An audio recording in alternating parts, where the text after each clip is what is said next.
News, सच जरूरी है। नमस्कार दर्शकों, मैं शिबा शेख और आप देख रहे हैं MNS न्यूज। ब्रेक के बाद एक बार फिर स्वागत है आपका देश प्रदेश की खबरों में। आइए एक नजर डालते हैं हेडलाइंस की ओर। कांवड़ यात्रा नेम प्लेट विवाद पर बोले मंत्री OP राजभर। दिल्ली में वन महोत्सव का आगाज, CM रेखा गुप्ता ने की शुरुआत। रुद्रप्रयाग में अलकनंदा नदी उफान पर हालात। आइए देखते हैं खबरें विस्तार से। कांवड़ यात्रा नेम प्लेट विवाद पर बोले मंत्री OP राजभर। कांवड़ यात्रा के दौरान नेम प्लेट हटाने को लेकर शुरू हुए विवाद पर अब उत्तर प्रदेश सरकार की सफाई सामने आई है। प्रदेश के मंत्री OP राजभर ने बयान देते हुए कहा कि सरकार का उद्देश्य ये है कि हर धर्म और हर जाति के त्योहार शांतिपूर्ण माहौल में संपन्न हो। उन्होंने कहा, सरकार जो भी योजनाएं बना रही है वो सभी जातियों और धर्मों के लिए समान रूप से लागू होते हैं। अलग अलग धर्मों में अलग अलग व्यवस्थाएं होती है और किसी भी विवाद से बचने के लिए ये कदम उठाया गया है। कि विधायक है रविदास मिश्रा, वो कह रहे हैं कि जिस तरह से पहलगाम में आतंकियों ने धर्म पूछकर लोगों को मारा था, गोली मारी थी, उसी तरह से उत्तर प्रदेश की बीजेपी सरकार जो है धर्म और पूछकर जो है लोगों पर अत्याचार कर रही है। आतंकवादियों और उनमें कोई फर्क नहीं है। देखिए, नेता आदमी है, उनका अपना बयान है। सरकार किसी भी त्योहार को शांतिपूर्ण ढंग से संपन्न हो, इसके लिए प्रयास करती है कि कहीं कोई विवाद न हो।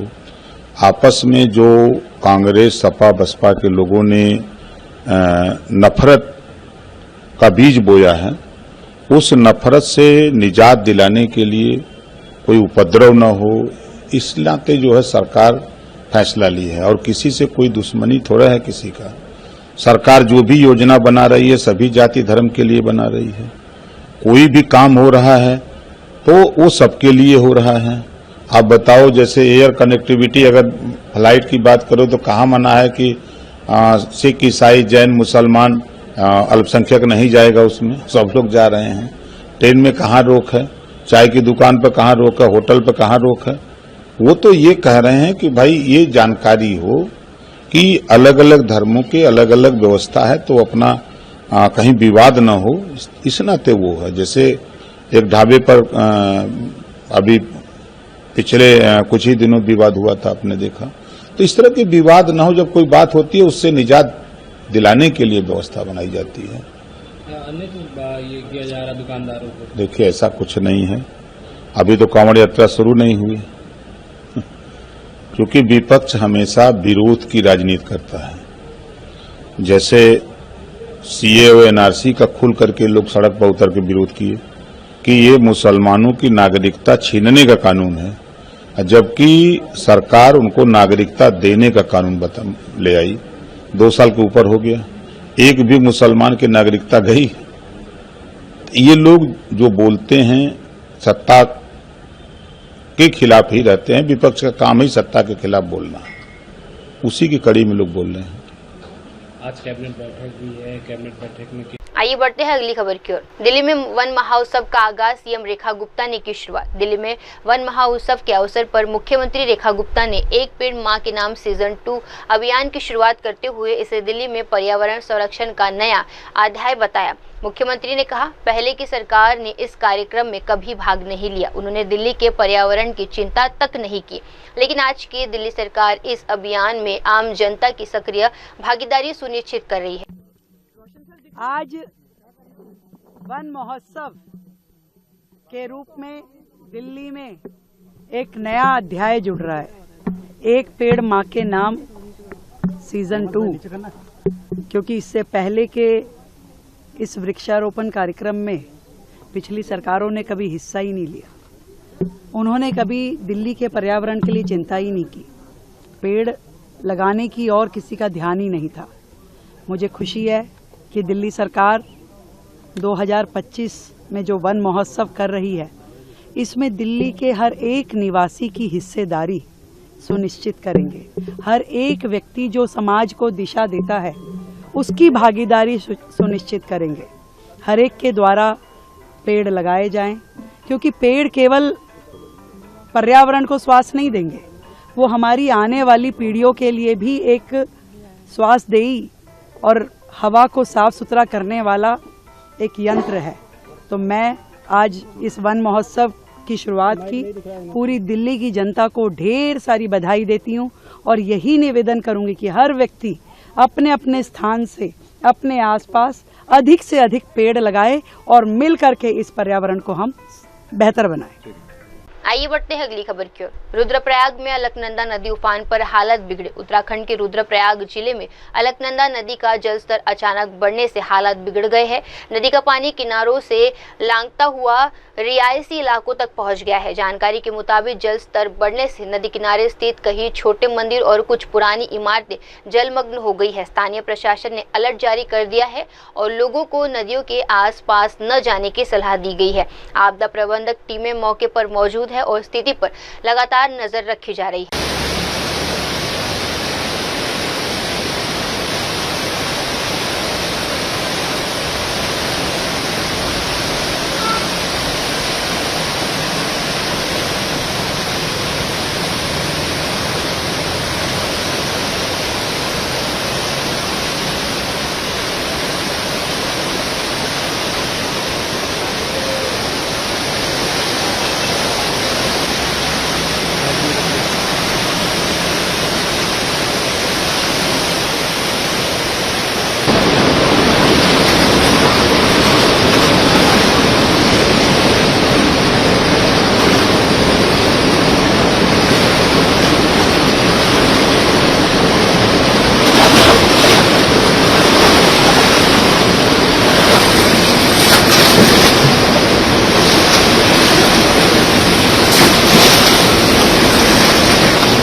बढ़ते हैं अगली खबर की ओर। हिमाचल में भारी तबाही, सिराज और नाचन में कुदरत का कहर। हिमाचल प्रदेश के मंडी जिले में सिराज और नाचन क्षेत्र में भारी बारिश और भूस्खलन से जनजीवन को पूरी तरह अस्त व्यस्त कर दिया है। विधानसभा में विपक्ष के नेता जयराम ठाकुर ने हालात का जायजा लेते हुए बताया कि सिराज क्षेत्र में हुए नुकसान ने क्षेत्र को करीब 25 साल पीछे धकेल दिया है। नाचन विधानसभा क्षेत्र की स्थिति भी बेहद चिंताजनक बनी हुई है। यहाँ एक गांव में भारी नुकसान हुआ है, जहां अब तक 9 लोग लापता बताए जा रहे हैं। इनमें से 2 लोगों के शव बरामद किए जा चुके हैं। मैं कह सकता हूं कि सिराज विधानसभा क्षेत्र तो एक तरह का 25 साल पीछे चला गया। बहुत परिश्रम, बहुत मेहनत के साथ एक एक चीज को लोगों ने अपने लिए जोड़ा था और बहुत परिश्रम के साथ मेहनत करते हुए एक एक चीज को मैंने सिराज विधानसभा क्षेत्र के लोगों के लिए एक विधायक होने के नाते जोड़ा था। आज वो सब कुछ तबाह हुआ है और उसी तरह से मैं देख रहा हूं कि नाचन विधानसभा क्षेत्र में भी इसी प्रकार की स्थिति एक बहुत बड़े हिस्से में हमको देखने को मिली है। नाचन विधानसभा क्षेत्र के स्यांच का पंगलियूर का जो गांव है, उस गांव में त्रासदी के पश्चात बहुत बड़ा जान माल का नुकसान हुआ है और उस नुकसान में जो हमने देखा है कि उस नुकसान में 9 जो है वो लोग मिसिंग है और 9 लोग जो मिसिंग है उनमें से अभी तक 2 का ही शव जो है बरामद हो पाया है। और एक तो डेड बॉडी देहरा से वहां पर जो है मिली है, जोगिंदर नगर से मिली है। और इसी तरह से मेरे सराज विधानसभा क्षेत्र के अंतर्गत जो हमारा इलाका जो बहुत ज्यादा बड़े स्तर पर जो प्रभावित हुआ है, उसमें हमारा जिंजहली का इलाका, जरोल का इलाका, चिवनी का इलाका, लंबा थाज का इलाका, थुनाग का इलाका, बक्सियाड़ का इलाका, प्रवाड़ा, बाड़ा और इसके साथ साथ में थाची का इलाका, कुकड़ा का इलाका, यानी कि पूरा मेरे सराज विधानसभा क्षेत्र का तो सारा इलाका, और विशेष तौर से बड़ा अगर जिंदगी का नुकसान हुआ है तो वो सबसे ज्यादा अगर हुआ है तो पखरैर पंचायत थुनाग के साथ लगती है, डेजी जगह, जहां से अभी भी 11 लोग मिसिंग हैं, गायब हैं, यानी कि नहीं मिल पाए हैं अभी तक।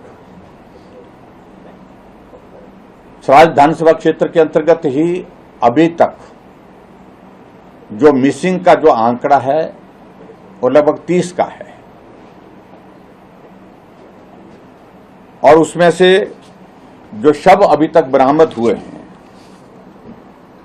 क्योंकि अभी सबसे बड़ी बात है कि कम्युनिकेशन का कोई जरिया नहीं बचा है, वहां पर नेटवर्क मोबाइल का बंद पड़ा हुआ है और सड़कें पूरी तरह से नष्ट हो गई है, कोई माध्यम नहीं रह गया आने जाने का। पिछले 3 दिन से लगातार इस बारिश के कारण बिजली, पानी पूरी तरह से ठप है, और ऐसी सूरत में अभी तक जो है उसमें हमारे यहां पर जो मौत जो कंफर्म हुई है वो आंकड़ा 9 तक पहुंचा है, जो डेड बॉडी जिनकी रिकवर हुई है, और इसके अलावा लगभग 21 लोग अभी भी मिसिंग है। यह आंकड़ा आगे पीछे हो रहा है क्योंकि जैसे जैसे इन्फॉर्मेशन मिल रही है, जैसे जैसे जानकारी मिल रही है, तो उसके मुताबिक ये सारा आंकड़ा आगे पीछे कई बार बीच में हो रहा है, लेकिन कंफर्म अभी तक जो है मिसिंग का नंबर जो लगभग 30 के नंबर बन रहा है, 30 नंबर बन रहा है।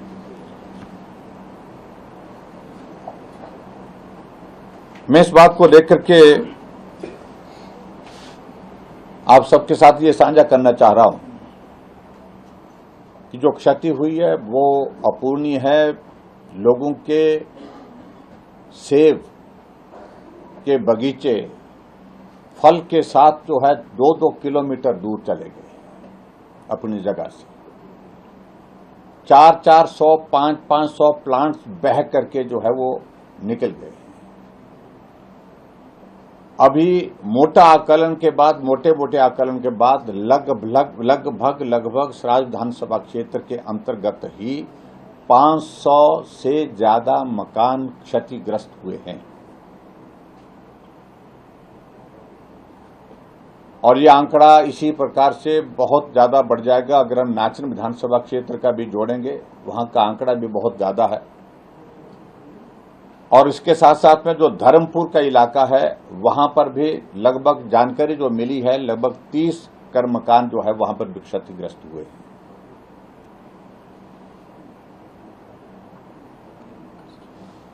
और इसी तरह से करसोग में भी, जहां पर एक शव अभी तक बरामद हुआ है,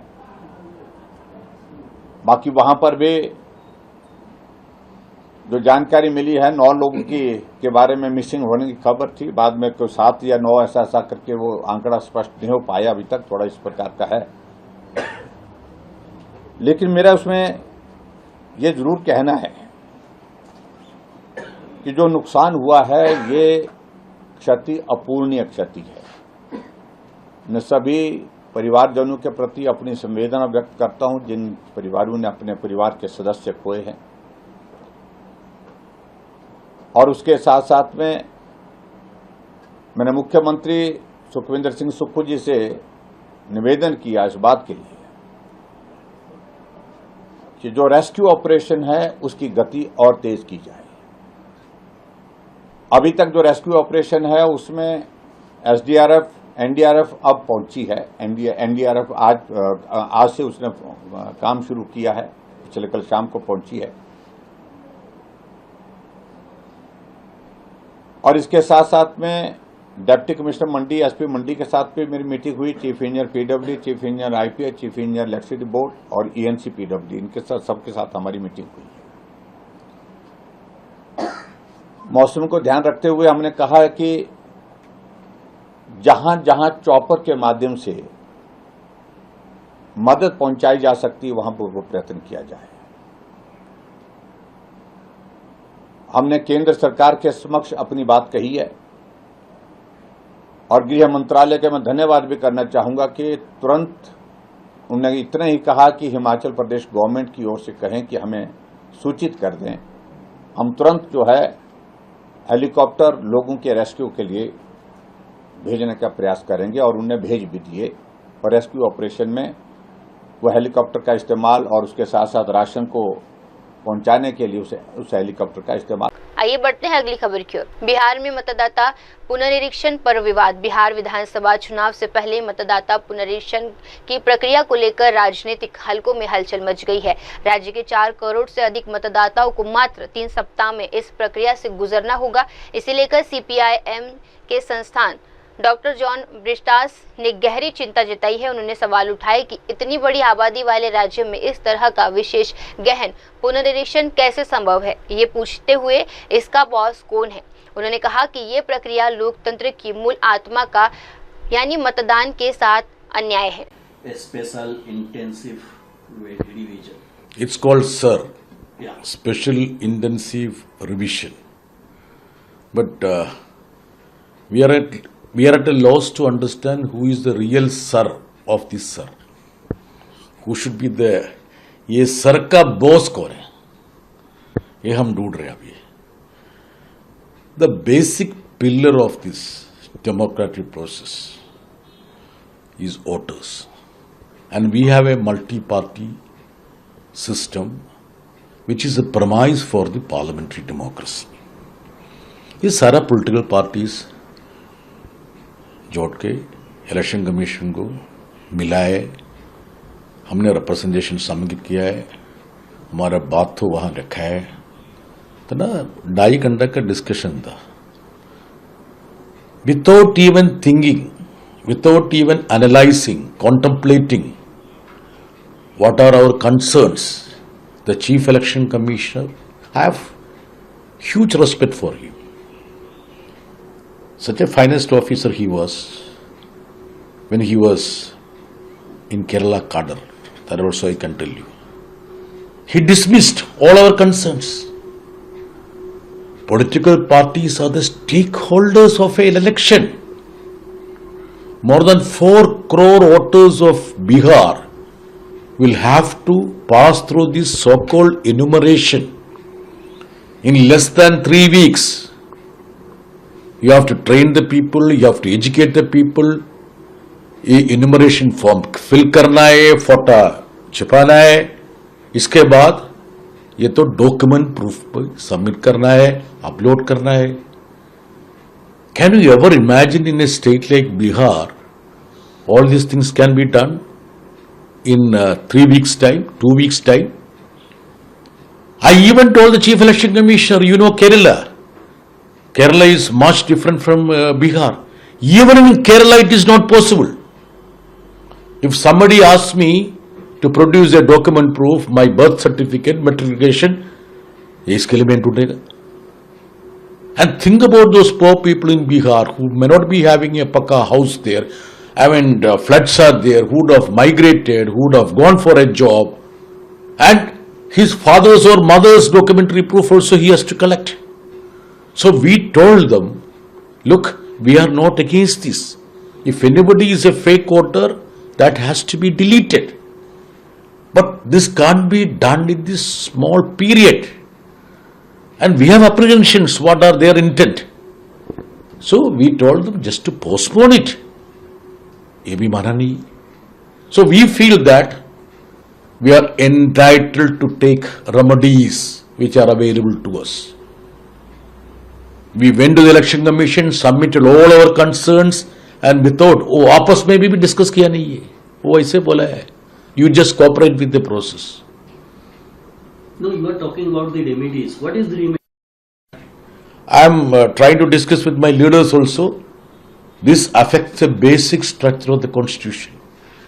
Democracy, parliamentary democracy is the basic structure of this constitution. If anything is done to dent that, that will have far-reaching consequences, and it affects the basic structure of the constitution. And there have been many Supreme Court rulings on similar topics. So I feel that the political leaders, the leadership should think, contemplate to move the court. I feel so. आइए बढ़ते हैं अगली खबर की ओर। राजनाथ का बिहार में शंखनाद भाजपा कार्यकर्ताओं को दिया जीत का मंत्र। रक्षा मंत्री राजनाथ सिंह ने बिहार के दौरे पर भारतीय जनता पार्टी के कार्यकर्ताओं को संबोधित करते हुए आने वाले चुनाव के लिए जीत का मंत्र दिया है। उन्होंने कहा कि प्रधानमंत्री नरेंद्र मोदी ही असली विकास पुरुष है और उनके नेतृत्व में बिहार एक बार फिर अपना खोया हुआ गौरव प्राप्त करेगा। राजनाथ सिंह ने पार्टी कार्यकर्ताओं को न सिर्फ जोश से भर दिया, बल्कि उन्हें जमीन पर उतरकर जनता से संवाद करने और मोदी सरकार की उपलब्धियों को घर घर तक पहुंचाने का संकल्प भी दिया है।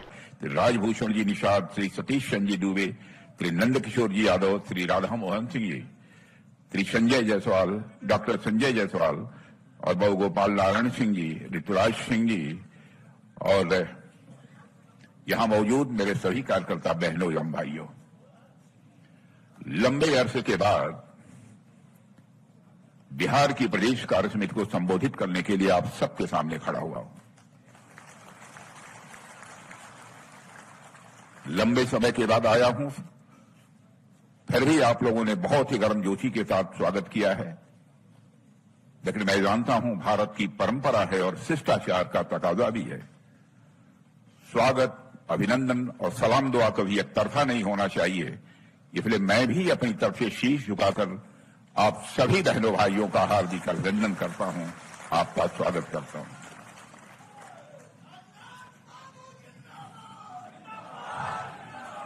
बहनों भाइयों, आप किसी साधारण राजनीतिक पार्टी के कार्यकर्ता नहीं हैं। आजाद भारत में आपने देखा है कि नेताओं की कथनी और करनी, कृति और कथन, वर्ड्स और डीड्स में अंतर होने के कारण भारत की राजनीति और भारत के नेताओं पर से जनता का विश्वास धीरे धीरे कम होता चला गया। भारत की राजनीति में विश्वास का संकट निरंतर गहरा होता चला गया। लेकिन आप सीना ठोक कर दावे के साथ कह सकते हो कि भारत की राजनीति में पैदा हुए विश्वास के संकट को चुनौती के रूप में किसी राजनीतिक पार्टी ने स्वीकार किया है तो हमारी और आपकी पार्टी या भारतीय जनता पार्टी है। मैं दावे के साथ कहता हूं, हमने जो भी वादे चुनाव के दौरान किए, अक्षरशः हर वादे को पूरा किया है। मैं प्रेस के दोस्तों से भी कहना चाहता हूं कि हमारे चुनावी घोषणा पत्र को उठाकर देख लें कि हमने जो कहा है वो किया है अथवा नहीं है। लेकिन ये तीसरा कार्यकाल हमारे प्रधानमंत्री मोदी जी का जो है उसमें अभी 4 साल शेष है, इस बात का भी ध्यान रखा जाना चाहिए। इसलिए बहनों भाइयों, ये हम सबका सौभाग्य है। लोकतंत्र में यदि किसी राजनीतिक पार्टी के कार्यकर्ता के रूप में हमें काम करने का अवसर मिला है तो हिंदुस्तान की नहीं, मैं कह सकता हूं कि दुनिया की सबसे विश्वसनीय राजनीतिक पार्टी है, सबसे क्रेडिबल राजनीतिक पार्टी है। मेरे बहनों भाइयों, बिहार की धरती पर आने के कुछ दिन पहले मुझे संघाई कोऑपरेशन ऑर्गेनाइजेशन डिफेंस मिनिस्टर्स की बैठक में भाग लेने का अवसर प्राप्त हुआ था। वहां जो कुछ भी हुआ उसको मीडिया के माध्यम से आप सबको जानकारी निश्चित रूप से होगी। जो बात बहुत कम लोग जानते हैं कि बैठक के दौरान वहां जो मेरे साथियों बैकड्रॉप लगाया गया था उसमें इस बार नालंदा विश्वविद्यालय को सम्मिलित कराया गया था, क्योंकि भारत और चीन के बीच का जो सांस्कृतिक सेतु है वह यदि इस देश की कोई धरती है तो वह बिहार की धरती है। इतना ही नहीं, चीन के साथ जो बाइलेटरल मीटिंग यानी द्विपक्षीय बातचीत हुई, उसके बाद जो गिफ्ट एक्सचेंज हुआ, उसमें मैंने चीन के रक्षा मंत्री को एक मधुबनी की पेंटिंग भी भेंट की थी, जिसका नाम है ट्री ऑफ लाइफ। उसका भी बिहार की धरती से नाता जुड़ा हुआ है। ट्री ऑफ लाइफ बिहार ही नहीं बल्कि भारत की जीवनदायिनी शक्ति है, भारत की वह आध्यात्मिक ऊर्जा है और वह ज्ञान शक्ति का प्रतीक है। जब मैं पटना रहा था तो ट्री ऑफ लाइफ के बारे में मैं सोच रहा था, और जब मैं आप लोगों के बीच में दोस्तों यहां पर मौजूद हूं तो मुझे साफ दिख रहा है कि हमारी भारतीय जनता पार्टी का जो यह संगठन है वह भी एक तरह का वृक्ष ही है, जिसकी जड़ों को मजबूत करने का काम हमारे परिश्रमी और जन इच्छा शक्ति के धनी कार्यकर्ता ही करते हैं। भाजपा में हर कोई कार्यकर्ता भाव से ही काम करता है, चाहे वह किसी भी पद पर क्यों न बैठा हो। यही हमारी पार्टी की मजबूती का आधार है। और साथियों, जिसका यह परिणाम यह हुआ है कि भारतीय जनता पार्टी पूरी दुनिया की सबसे बड़ी राजनीतिक पार्टी आज बन चुकी है। साथियों, आज जब हम पटना में बिहार प्रदेश भारतीय जनता पार्टी की कार्य समिति की बैठक के लिए यहां पर एकत्रित हुए हैं, पटना के बारे में एक जगह ऐसा लिखा गया है कि यह पटना नगर पृथ्वी का तिलक तथा विद्वानों की निवास स्थली है, जिसे भगवान विश्वकर्मा ने भगवान ब्रह्मा को अपना कौशल दिखाने के लिए बनाया था। यह है आपकी और हमारी यह पटना नगरी। पटना की पावन धरती विचार, ज्ञान और जन क्रांति की भूमि है। यह वही पाटलिपुत्र है जहां सम्राट अशोक ने शांति और धम्म का संदेश पूरी दुनिया तक पहुंचाया था। यही वह भूमि है जहां चाणक्य ने राजनीति और राष्ट्रनीति के शाश्वत सिद्धांत रचे थे, और जहां आर्यभट्ट ने खगोल और गणित के क्षेत्र में भारत को विश्व गुरु बनाने का काम किया था। इसलिए भूमि केवल इतिहास की ही नहीं, भविष्य के भी निर्माता है। ऐसी महान धरती है हमारे इस बिहार राज्य की। मेरे साथियों, बिहार की कमान इस समय डॉक्टर दिलीप जायसवाल जी के हाथों में है। उनकी अध्यक्षता में प्रदेश कार्य समिति की बैठक हो रही है, और मैं जानता हूं उन्होंने बराबर कार्यकर्ता के भाव से काम किया है। और एक बात जो यहां मैं जोड़ना चाहता हूं यह है कि यहां मौजूद आप सभी कार्यकर्ता सामान्य कार्यकर्ता नहीं हैं, आप स्वर्णिम बिहार के निर्माता हैं। आप सिर्फ पार्टी के सदस्य मात्र नहीं हैं, आप हमारी विचारधारा के योद्धा हैं। आप बिहार के निर्माण की नींव हैं। और आज बिहार प्रदेश कार्य समिति की बैठक मैं मानता हूं कोई साधारण आयोजन नहीं है। यह वह क्षण है जब हम अपने महान अतीत से प्रेरणा लेकर आने वाले चुनावों की रणनीति तय करेंगे, संगठन को एक नई दिशा देंगे और अपने कार्यकर्ताओं के संकल्प को जन आंदोलन में बदलेंगे। साथियों, हम सब जानते हैं कि भाजपा के बड़ा से बड़ा पदाधिकारी क्यों न हो या एक निष्ठावान करता, वह सिर्फ चुनावों के वक्त ही नहीं सक्रिय होता है, बल्कि वह हर दिन राष्ट्र निर्माण की साधना में लगा रहता है। और आज बिहार में यही साधना परिवर्तन की शक्ति बनकर उभर चुकी है। यह केवल एक संगठन की बैठक मात्र नहीं है, इस रूप में मैं इसे नहीं देखता हूं, बल्कि एक संकल्प सभा है। और उस संकल्प की शुद्धि के लिए जो बिहार और भारत को नई ऊंचाइयों पर ले जाने के लिए हमें लेना है। और मैं भारतीय जनता पार्टी के कार्यकर्ताओं को पिछले 40 वर्षों से बहुत नजदीक से मैं देख रहा हूं, उनके साथ काम किया है मैंने। बहनों भाइयों, कि हमारा कार्यकर्ता ऐसा है कि एक बात प्यार और मोहब्बत से बात कर लो तो अपनी पार्टी के लिए और देश के लिए अपना कलेजा निकाल कर रख देता है। ऐसा यह भारतीय जनता पार्टी का कार्यकर्ता है। दहशत पैदा करके इससे काम नहीं कराया जा सकता। इसको प्यार देकर, मोहब्बत देकर आप जो चाहिए सो करा लीजिए। प्रधानमंत्री नरेंद्र मोदी जी ने विगत 11 वर्षों में सिद्ध किया है, मेरे बहनों भाइयों, कि भारत बदल सकता है और भारत आगे बढ़ सकता है, बशर्ते नेतृत्व सुदृढ़ हो, नीयत साफ हो, नीति स्पष्ट हो और राष्ट्रहित सर्वोपरि रखा जाए। अब हमें यही विश्वास बिहार के हर निवासी के दिल तक पहुंचाना है। उसको पहुंचाने का काम यदि कोई कर सकता है तो आप जैसे भारतीय जनता पार्टी के कार्यकर्ता ही कर सकते हैं। अगर बिहार का खोया हुआ गौरव कोई शक्ति लौटा सकती है तो केवल भारतीय जनता पार्टी और एनडीए ही लौटा सकती है और कोई दूसरा नहीं लौटा सकता है। और इस दिशा में आप सभी कार्यकर्ताओं और पदाधिकारियों से मैं 5 बातें आपके सामने रखना चाहता हूं। पहला, जनता से निरंतर संवाद करें मेरे कार्यकर्ता मित्रों, लेकिन वो केवल भाषण नहीं, विश्वास का संवाद हो। जनता से जब संवाद करें तो केवल खोखले आश्वासन न दें, वही बातें उनसे बोलें जिन पर कि जनता यकीन कर सके, विश्वास कर सके। इसलिए विश्वास का संवाद जनता के साथ करना है। हर बूथ, हर मोहल्ले, हर पंचायत में जाकर मोदी जी के नेतृत्व की बात कहें, भाजपा की बात करें, लेकिन उसे सिर्फ भाषण न बनाएं। उनके कामों की सफलता की बात करें, उनसे पूछे सरकार की योजनाओं के बारे में, जैसे प्रधानमंत्री आवास योजना, आयुष्मान भारत, गरीब कल्याण अन्न योजना से अनेक जीवन में कैसे सकारात्मक बदलाव आए हैं, यह लोगों से चर्चा करें। जब लोग साथियों अनुभव से जुड़ते हैं तब उन्हें भरोसा होता है। इसलिए मैं यह बात कह रहा हूं। दूसरी बात, बिहार के आत्मविश्वास को फिर से जगाइए। बिहार के आत्मविश्वास को फिर से जगाइए। अतीत के गौरव को भविष्य की प्रेरणा बनाइए।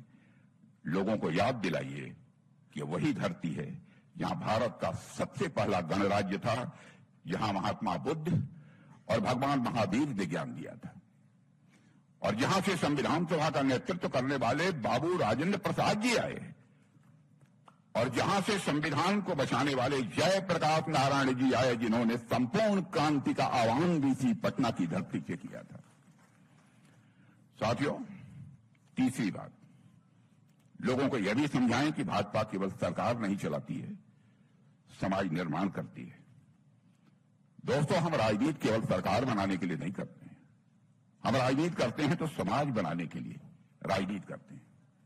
राजनीति यह शब्द 2 शब्दों को मिलाकर बना हुआ है, राज और नीति।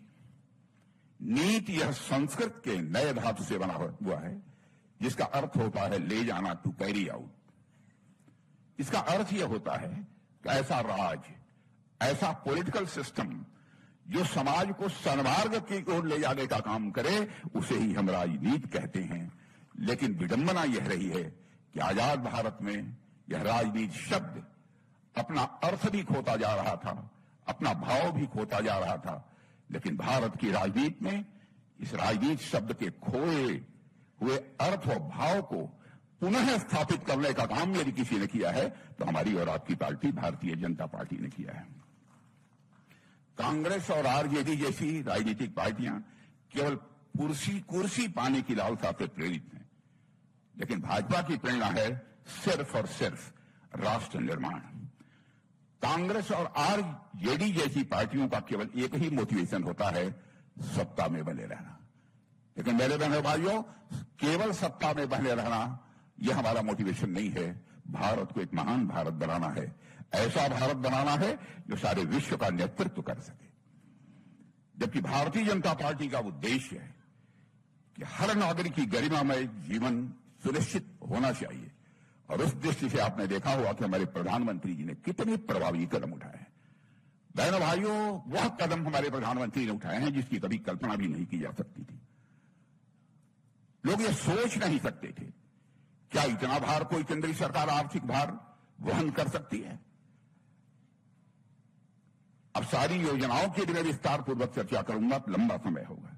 उन्होंने ऐसी नीतियां बनाना जिसमें हर वर्ग का विकास हो। समाज का कोई वर्ग ऐसा शेष नहीं बचा है मेरे बहनों भाइयों जिस वर्ग के लिए हमारी सरकार ने काम न किया। और सभी को आत्मसम्मान के साथ जीवन जीने का अधिकार सुनिश्चित हो, यह भी हमारी सरकार ने किया है। साथियों, भारत की अर्थव्यवस्था आज विश्व की बड़ी अर्थव्यवस्था बने, इसके लिए हम सभी लोग प्रयत्नशील हैं। और आप जानते हैं, हमारे देश की अर्थव्यवस्था आज विश्व की तीसरी अर्थव्यवस्था बनने की ओर तेजी से आगे बढ़ रही है। आज हम चौथी बड़ी अर्थव्यवस्था बन चुके हैं। तीसरी बड़ी अर्थव्यवस्था बनने की ओर हम तेजी के साथ बढ़ रहे हैं। तो हमें लोगों को यह एहसास दिलाना है कि बिहार भी अब तेजी से आगे बढ़ेगा और अब राज्य और केंद्र दोनों में एनडीए के विचार की मति और कार्य की गति होगी और जब हमारे मिशन और विजन के साथ कार्य होगा। चौथा, हमारे कार्यकर्ताओं को मोदी मिशन का वाहक बनाइए, यह मैं आपसे निवेदन करने आया हूं। हमारी सरकार की उपलब्धियां हैं और मोदी जी की लोकप्रियता अभूतपूर्व है, लेकिन अब हमें इन उपलब्धियों की कहानी हर घर तक पहुंचाना है। हर गली तक नहीं, हर घर तक हमको पहुंचाना है। हर कार्यकर्ता को इस सरकार के 11 साल की कहानी, जो कि जन सेवा और राष्ट्र निर्माण की कहानी है मेरे साथियों, उसे घर घर तक पहुंचाना होगा। और 2024 का जनादेश हमारे साथ था। अब 2025 में बिहार की जनता के सामने हमारी सरकार के काम और भाजपा के विचार को पूरी स्पष्टता से रखने का यह समय है। साथियों, पांचवी बात, विपक्ष के द्वारा अलग अलग प्रचार किए जाएंगे, झूठी अफवाहें फैलाई जाएंगी। तो विपक्ष की झूठी बातें और भ्रम फैलाने की राजनीति को तथ्यों और तथ्यों के साथ जवाब दीजिए, और जवाब दीजिए तो आत्मविश्वास के साथ जवाब दीजिए। हमें यह भावना घर घर तक पहुंचानी है कि बिहार पिछड़ा नहीं है, बल्कि बिहार को पिछड़ा बनाया गया है, इसलिए यह बिहार जो है पीछे रह गया है। साथियों, आरजेडी और कांग्रेस फिर से विभाजन की राजनीति को हवा देंगे, यह मानकर चलिए। जातियों में बांटेंगे, वर्गों में लोगों को बांटेंगे, लेकिन हम विकास और विश्वास की राजनीति करते हैं। इसलिए जब विपक्ष नफरत की राजनीति की बात करे तो उसका जवाब और कुछ नहीं हो सकता, वह सेवा की राजनीति हो सकती है। उसी सेवा की राजनीति से ही उसका जवाब देना है। और जब ये बिहार को पीछे धकेलने वाली बात करें तो हम उज्जवल भविष्य का रोड मैप बताएंगे, कैसे हम बिहार को हम आगे बढ़ाएंगे। जब वो विभाजन की राजनीति करें तो हम लोगों को जोड़ने वाली बात करनी है, और जब वो बिहार के लोगों को मुद्दों से भटकाएं, हम शिक्षित बिहार की बात करें, हम लोगों को बताएं कि आत्मनिर्भर बिहार कैसे बनेगा। और मैं कह सकता हूं कि एनडीए के शासनकाल में इस बिहार में मेरे दोस्तों उल्लेखनीय प्रगति हुई है। हमारे प्रस्ताव जिन मित्रों ने रखे थे, उन्होंने आंकड़े भी आपको दिए हैं कि 2005 में प्रति व्यक्ति कितनी आमदनी थी इस बिहार की, और आज वह बढ़कर कितनी पहुंच गई है, लगभग 3.5 लाख करोड़ के आसपास पहुंच गई है। यह कोई छोटी उपलब्धि नहीं है। बजट भी, उसकी भी यहां चर्चा हुई है, जो 2004-05 में अप्रॉक्सीमेटली 23,885 करोड़ था, आज 3.7 लाख करोड़ तक पहुंच गया है। साथियों, हमें लोगों तक यह भी संदेश पहुंचाना है, कोऑपरेटिव फेडरलिज्म के साथ कार्य करते हुए केंद्र सरकार और राज्य सरकार ने हर क्षेत्र में नई ऊंचाइयां हासिल की हैं। और यदि अब आप लोगों से आप करेंगे तो लोग आपसे तर्क नहीं पूछेंगे, बल्कि आपकी बातों का वह समर्थन करेंगे। केवल आपको उनको याद दिलाना है। साथियों, इस वर्ष अप्रैल में प्रधानमंत्री मोदी जी ने राष्ट्रीय पंचायती राज दिवस के अवसर पर बिहार की मधुबनी में 13,480 करोड़ रुपए से अधिक के विकास कार्यों का शुभारंभ किया है। और पिछले महीने ही विकास की इस यात्रा को आगे बढ़ाने के लिए 5,736 करोड़ की 22 परियोजनाओं की सौगात भी उन्होंने बिहार को दी है। साथियों, आप सभी को पता है कि मखाना को जीआई टैग दिया गया है। यह कोई सामान्य उपलब्धि नहीं है। मखाना को जीआई टैग दिया गया है, और आज बिहार का मखाना सिर्फ एक पारंपरिक खाद्य पदार्थ नहीं रहा है, बल्कि अब वह सुपर फूड के रूप में वैश्विक मान्यता प्राप्त कर चुका है। सुपर फूड के रूप में एक वैश्विक मान्यता प्राप्त कर चुका है। यह सभी बिहारवासियों के लिए मैं समझता हूं एक गौरव का विषय है। साथियों, हमारी सरकार ने इस वर्ष बजट में मखाना बोर्ड के गठन की घोषणा भी की है। मखाना रिसर्च सेंटर को राष्ट्रीय दर्जा भी प्राप्त हो गया है, यह मुझे बताया गया है, जिससे इसमें वैज्ञानिक शोध और साथ ही साथ इनोवेशन, जो नवाचार कहते हैं, नवाचार को स्वाभाविक रूप से और बढ़ावा मिलेगा। अब हमारा मखाना दोस्तों केवल भारत तक ही सीमित नहीं रहेगा, भारत की बाजारों तक ही सीमित नहीं रहेगा, बल्कि अंतर्राष्ट्रीय बाजारों तक पहुंचेगा और दुनिया में बिहार की एक अलग पहचान हमारा ये मखाना भी बनाएगा। साथियों, बिहार की प्रगति से ही देश की प्रगति होगी। हमारी सरकार ने वर्ष 2047 तक भारत को विकसित राष्ट्र बनाने का संकल्प लिया है। मेरा विश्वास है कि विकसित भारत का मार्ग प्रशस्त यदि होगा तो विकसित बिहार से ही वह मार्ग प्रशस्त होगा। और साथियों, प्रधानमंत्री जी के मार्गदर्शन और मजबूत नेतृत्व में तथा हमारे बिहार के मुख्यमंत्री श्री नीतीश कुमार जी के कुशल नेतृत्व में हम सभी को विकसित भारत और विकसित बिहार के संकल्प की सिद्धि को प्राप्त करना है। इसके लिए पूरी ताकत हम लोगों को लगानी पड़ेगी। हमें लोगों को यकीन दिलाना है कि कोई पार्टी बिहार को उसके गौरवपूर्ण इतिहास की तरह गौरवमय उज्जवल भविष्य दे सकती है तो केवल और केवल पार्टी भारतीय जनता पार्टी है। केवल और केवल गठबंधन यदि कोई है तो एनडीए।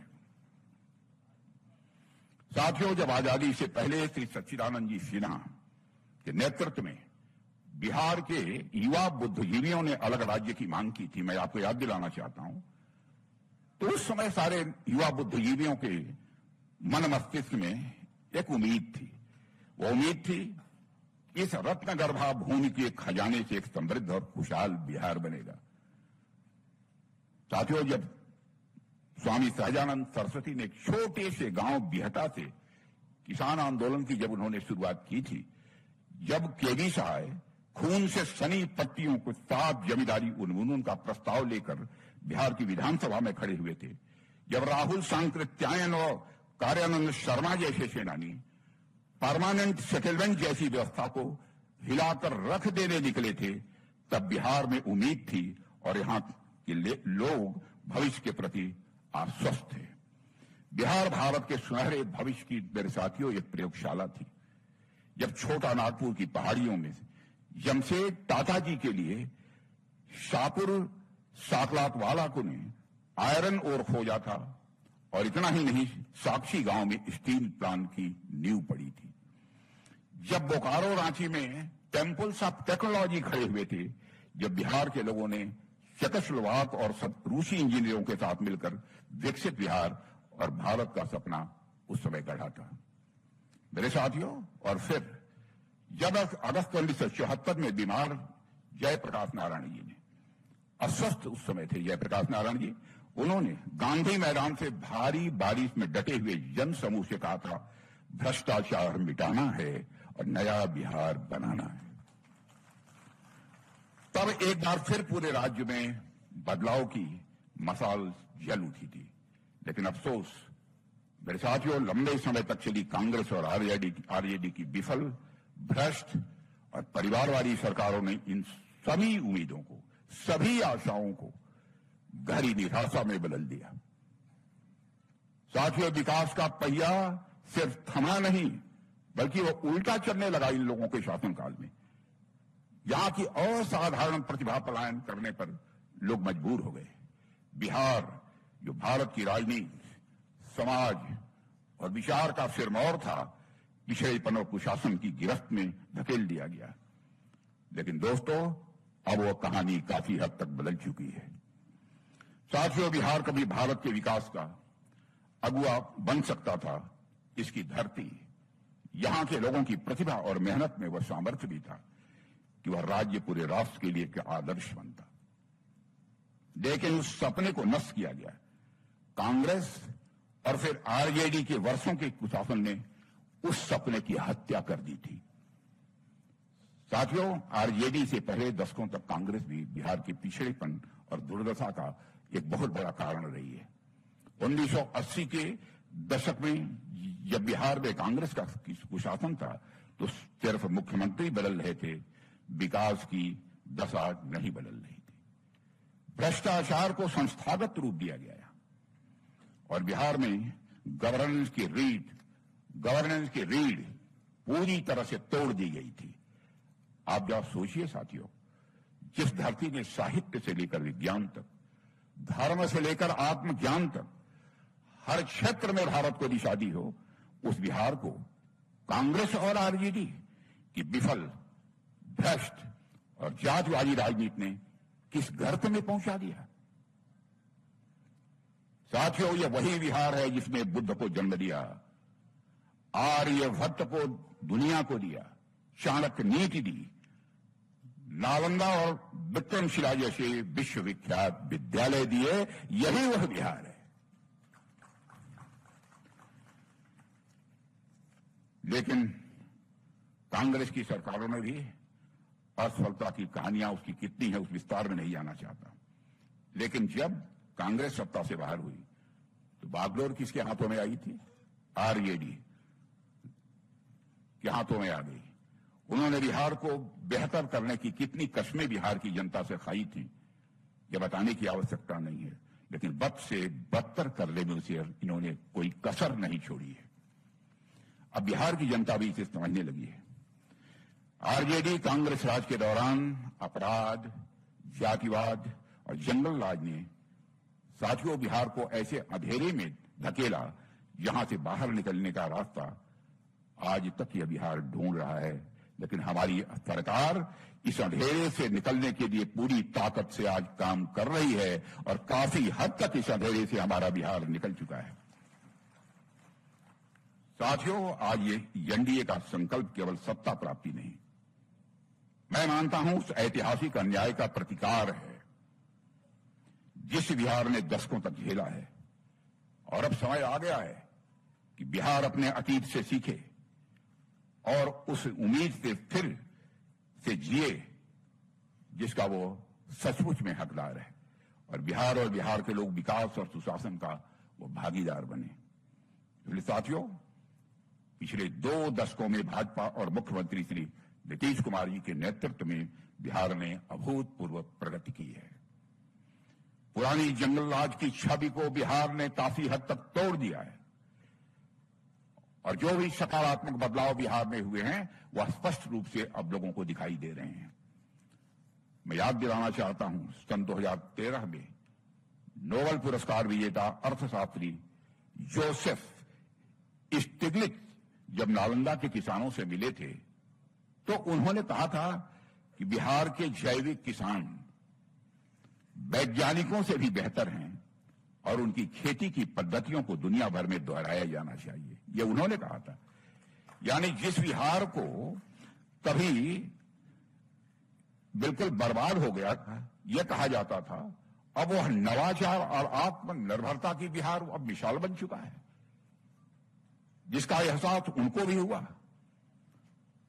द इकोनॉमिस्ट पत्रिका दुनिया की एक मानी जानी पत्रिका है जिसने एक समय बिहार को इंडियाज आर्मपिट कहा था। साथियों, उसी ने नीतीश कुमार जी के शासन में बिहार की सराहना करते हुए उसी इकोनॉमिस्ट ने लिखा है कि बिहार भारत की सबसे अप्रत्याशित लेकिन शानदार टर्न अराउंड स्टोरी बन चुका है। यह उस इकोनॉमिस्ट ने लिखा है, मैं यह बात नहीं कह रहा हूं। उन्होंने लिखा है कि कैसे बिहार में सड़कें बनी, कैसे बिहार में स्कूलों में बच्चे पहुंचने लगे, कैसे बिहार में कानून और व्यवस्था में सुधार हुआ है और विकास की एक नई धारा बिहार में प्रारंभ हुई। यह उन्होंने कहा है।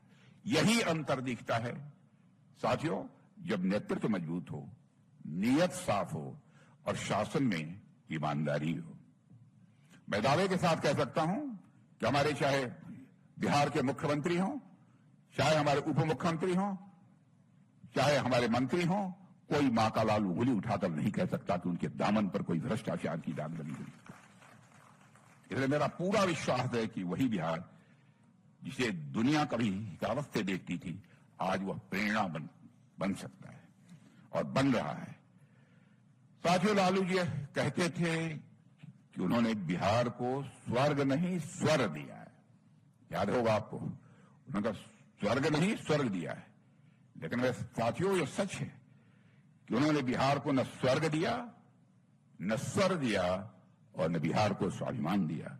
बस दिया यदि लालू जी ने तो डर दिया, भ्रष्टाचार दिया और दबंगों का राज दिया। जिस दौर में शिक्षा की जगह जाति का कार्ड चलता था, नौकरी की जगह टिकट और ठेका मचता था, उस दौर को क्या स्वर्ग कहेंगे आप?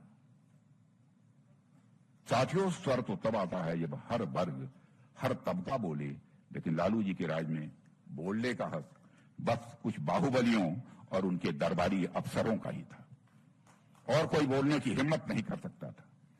गरीब, पिछड़ा, दलित सबकी आवाज को कुचलकर सत्ता को अपनी संपत्ति बना लिया गया।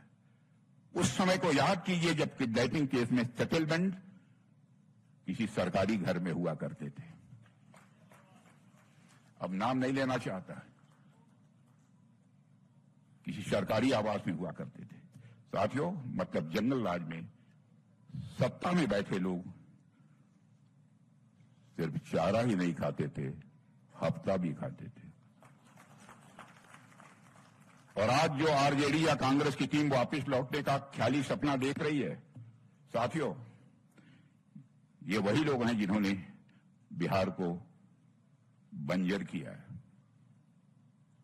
यह मैं आपको याद दिलाना चाहता हूं। लेकिन मैं मानता हूं कि बिहार की जनता अब जाग चुकी है। बिहार की जनता राजनीतिक दृष्टि से अब काफी जागरूक है। इसलिए अभी यहां जातिवाद नहीं चलेगा, तो बिहार में केवल विकासवाद चलेगा। इस बार चुनाव सिर्फ विकास पर होगा और जवाब मिलेगा उन सभी को जो बिहार को फिर से अंधेरे में धकेलना चाहते हैं। साथियों, बिहार की इस माटी ने एक ऐसे सपूत को जन्म दिया, बिहार की इस माटी ने एक ऐसे सपूत को जन्म दिया जिसने राजनीति को सत्ता का साधन नहीं, समाज सेवा का माध्यम बनाया। वह शख्सियत थी जननायक कर्पूरी ठाकुर। उन्होंने पिछड़ों, अति पिछड़ों और वंचितों को उनकी हिस्सेदारी देने के लिए जो कर्पूरी फार्मूला दिया, वह सिर्फ आरक्षण का गणित मात्र नहीं था, वह सामाजिक न्याय का एक पूरा दर्शन था मेरे साथियों। और मैंने भी उत्तर प्रदेश में मुख्यमंत्री रहते हुए उसका अनुसरण किया था।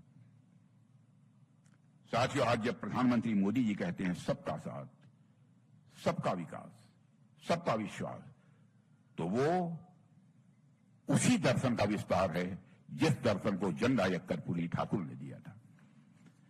साथियों, हमारी सरकार ने सामाजिक न्याय को बढ़ावा देने के लिए जाति जनगणना की अनुमति दे दी है। मोदी जी ने राष्ट्रीय पिछड़ा वर्ग आयोग को संवैधानिक मान्यता दिलाई है। यही तो है कर्पूरी ठाकुर की विरासत को आगे ले जाना। कर्पूरी ठाकुर की विरासत को यदि आगे कोई ले जा सकता है तो केवल और केवल भारतीय जनता पार्टी और एनडीए ही ले जा सकते हैं मेरे बहनों भाइयों, और कोई दूसरा नहीं ले जा सकता।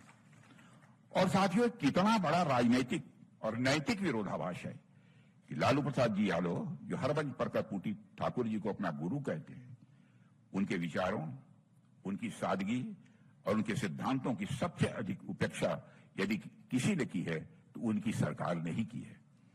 कर्पूरी जी ने जिन मूल्यों को, समाजवाद, ईमानदारी और अंतिम व्यक्ति तक न्याय के लिए अपना जीवन खपा दिया, उन्हीं मूल्यों का लालू यादव जी के शासन में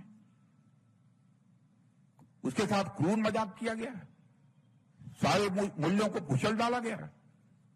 हालांकि लालू जी सार्वजनिक रूप से तो कर्पूरी जी के साथ अपनी घनिष्ठता प्रदर्शन करते थे, लेकिन निजी तौर पर उनके लिए क्या कहते थे शायद बिहार के कुछ लोगों को मालूम होगा। मालूम है कि कुछ लोगों को नहीं मालूम। बहनों भाइयों, कर्पूरी जननायक कर्पूरी ठाकुर जी के लिए आप शब्दों का प्रयोग करते थे, ऐसा लोगों ने मुझे बतलाया। यह दोहरा चरित्र है लालू जी। राजनीति में चरित्र दोहरा नहीं होना चाहिए। और यह एक पुस्तक में लिखा हुआ है जिसे मैंने देखा है, वह शंकरसन ठाकुर एक वरिष्ठ पत्रकार थे, उन्होंने पुस्तक लिखी है ब्रदर्स बिहारी, उसमें इसका उल्लेख किया है। और एक घटना और मैं आपके सामने यहां रखना चाहता हूं, जिसे पढ़कर मेरा मन बहुत व्यथित हो गया। प्रसिद्ध पत्रकार शंकरसन ठाकुर ने अपनी पुस्तक में स्वर्गीय लक्ष्मी साहू की बताई एक घटना का भी उन्होंने उल्लेख किया है। कर्पूरी ठाकुर जी जब विपक्ष के नेता थे, उन्होंने लिखा है, कर्पूरी ठाकुर जी जब विपक्ष के नेता थे तो बहुत बीमार चल रहे थे, लेकिन विधानसभा में एक अहम बहस में हिस्सा लेने के लिए उन्हें मजबूरी से घर से निकलना पड़ा। कर्पूरी जी का जीवन अत्यंत सादा था, न गाड़ी न तामझाम। उन्होंने अपने सहयोगी शिवानंद पासवान से कहा था कि लालू यादव से पूछो, अगर संभव हो तो अपनी जीप से मुझे विधानसभा छोड़ दें। जब मैं अपनी बात नहीं कह रहा हूं, मुझे क्षमा किया जाए, जो कि वरिष्ठ पत्रकार ने लिखा है उसी की बात मैं कह रहा हूं। अब सोचिए, एक बीमार, वरिष्ठ और सम्मानित नेता की छोटी सी मदद की यह बात थी। वो लालू जी जो खुद को कर्पूरी भक्त कहते थे, उन्होंने क्या जवाब दिया होगा, उसकी आप कल्पना नहीं कर सकते। लालू जी ने कहा कि मेरी जीप में तेल नहीं है, और वैसे भी कर्पूरी जी इतने बड़े नेता हैं, वो अपनी कार क्यों नहीं खरीद लेते हैं। कर्पूरी ठाकुर जी को लालू प्रसाद यादव ने सिर्फ जुबान से गुरु कहा, लेकिन कभी भी मेरे दोस्तों मन से उनका सम्मान नहीं किया है। और जो कुछ भी मैंने कहा है, मैंने पत्रकार की बात कही है, उसे मेरा जुमला न माना जाए।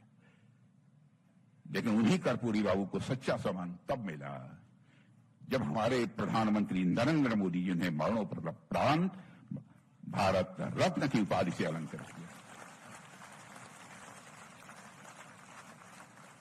इसीलिए मैं कहता हूं कि हिंदुस्तान की अकेली राजनीतिक पार्टी भारतीय जनता पार्टी है जिसके कृति और कथन, जिसके वर्ड्स और डीड्स, कहने और करने में कोई अंतर नहीं है मेरे दोस्तों। और मैं मानता हूं कि यह भारत रत्न, यह एक सिर्फ पुरस्कार नहीं था, यह एक राजनीतिक और नैतिक घोषणा थी कि जो लोग सच्चे समाजवादी थे, जो वंचितों की आवाज थे, जो सत्ता में रहकर भी सादा जीवन जीते थे, वे ही असल में भारत के रत्न हैं। इसीलिए उन्हें भारत रत्न दिया गया। साथियों, लालू जी के मुख्यमंत्री रहते समय कर्पूरी जी की विरासत और मूल्य दोनों को हाशिए पर डाल दिया गया। विरासत और मूल्यों को दोनों को हाशिए पर डाल दिया गया। यहां तक कि न तो उनका कोई स्मृति स्थल बनाया गया, न तो उनके नाम पर कोई ठोस योजना, उनके नाम पर न कोई विचारधारा का प्रचार, कुछ नहीं किया गया। सिर्फ हमारे प्रधानमंत्री मोदी जी ने न सिर्फ कर्पूरी जी का नाम नई पीढ़ी को फिर से याद दिलाया है, बल्कि उनकी जीवन शैली और सिद्धांतों को 21वीं सदी की राजनीति का आदर्श बनाया है। साथियों, महापुरुषों का अपमान करना कुछ दलों की आदत बन चुकी है। सम्मान देना तो दूर, उन्हें अपनी राजनीति की चौखट पर बिछा देना ही यह उनकी शैली बन चुकी है। साथियों, हाल ही में देश के अंतर आत्मा को झकझोर देने वाला एक दृश्य वायरल हुआ था, शायद आपने भी देखा होगा, जिसमें लालू यादव जी के जन्मदिन समारोह में बाबा साहब भीमराव अंबेडकर की तस्वीर लालू जी के पैरों के पास रखी गई थी। सोचिए साथियों,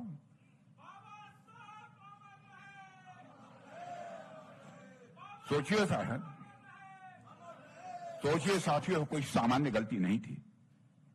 यह उस मानसिकता का प्रतीक था जिसने दलितों और पिछड़ों के अधिकारों के प्रतीक पुरुष के लिए सम्मान की कोई जगह ही नहीं है। और मैं मानता हूं, मैं जानता हूं कि इनमें से माफी की उम्मीद करना भी व्यर्थ है, क्योंकि जिनके दिलों में बाबा साहब भीमराव अंबेडकर के लिए सम्मान नहीं, वो कभी पश्चाताप नहीं कर सकते हैं मेरे दोस्तों। आरजेडी जैसे दल बाबा साहब की तस्वीर ही नहीं, उनके विचारों को भी कोई भाव नहीं देते हैं, कोई मोल नहीं देते हैं। लेकिन भारतीय जनता पार्टी बाबा साहब और उनके दिए गए मूल्यों को अपने दिल में बसाती है। भाजपा की सरकार ने बाबा साहब से जुड़े स्थानों को पंच तीर्थ के रूप में विकसित करने का काम किया है।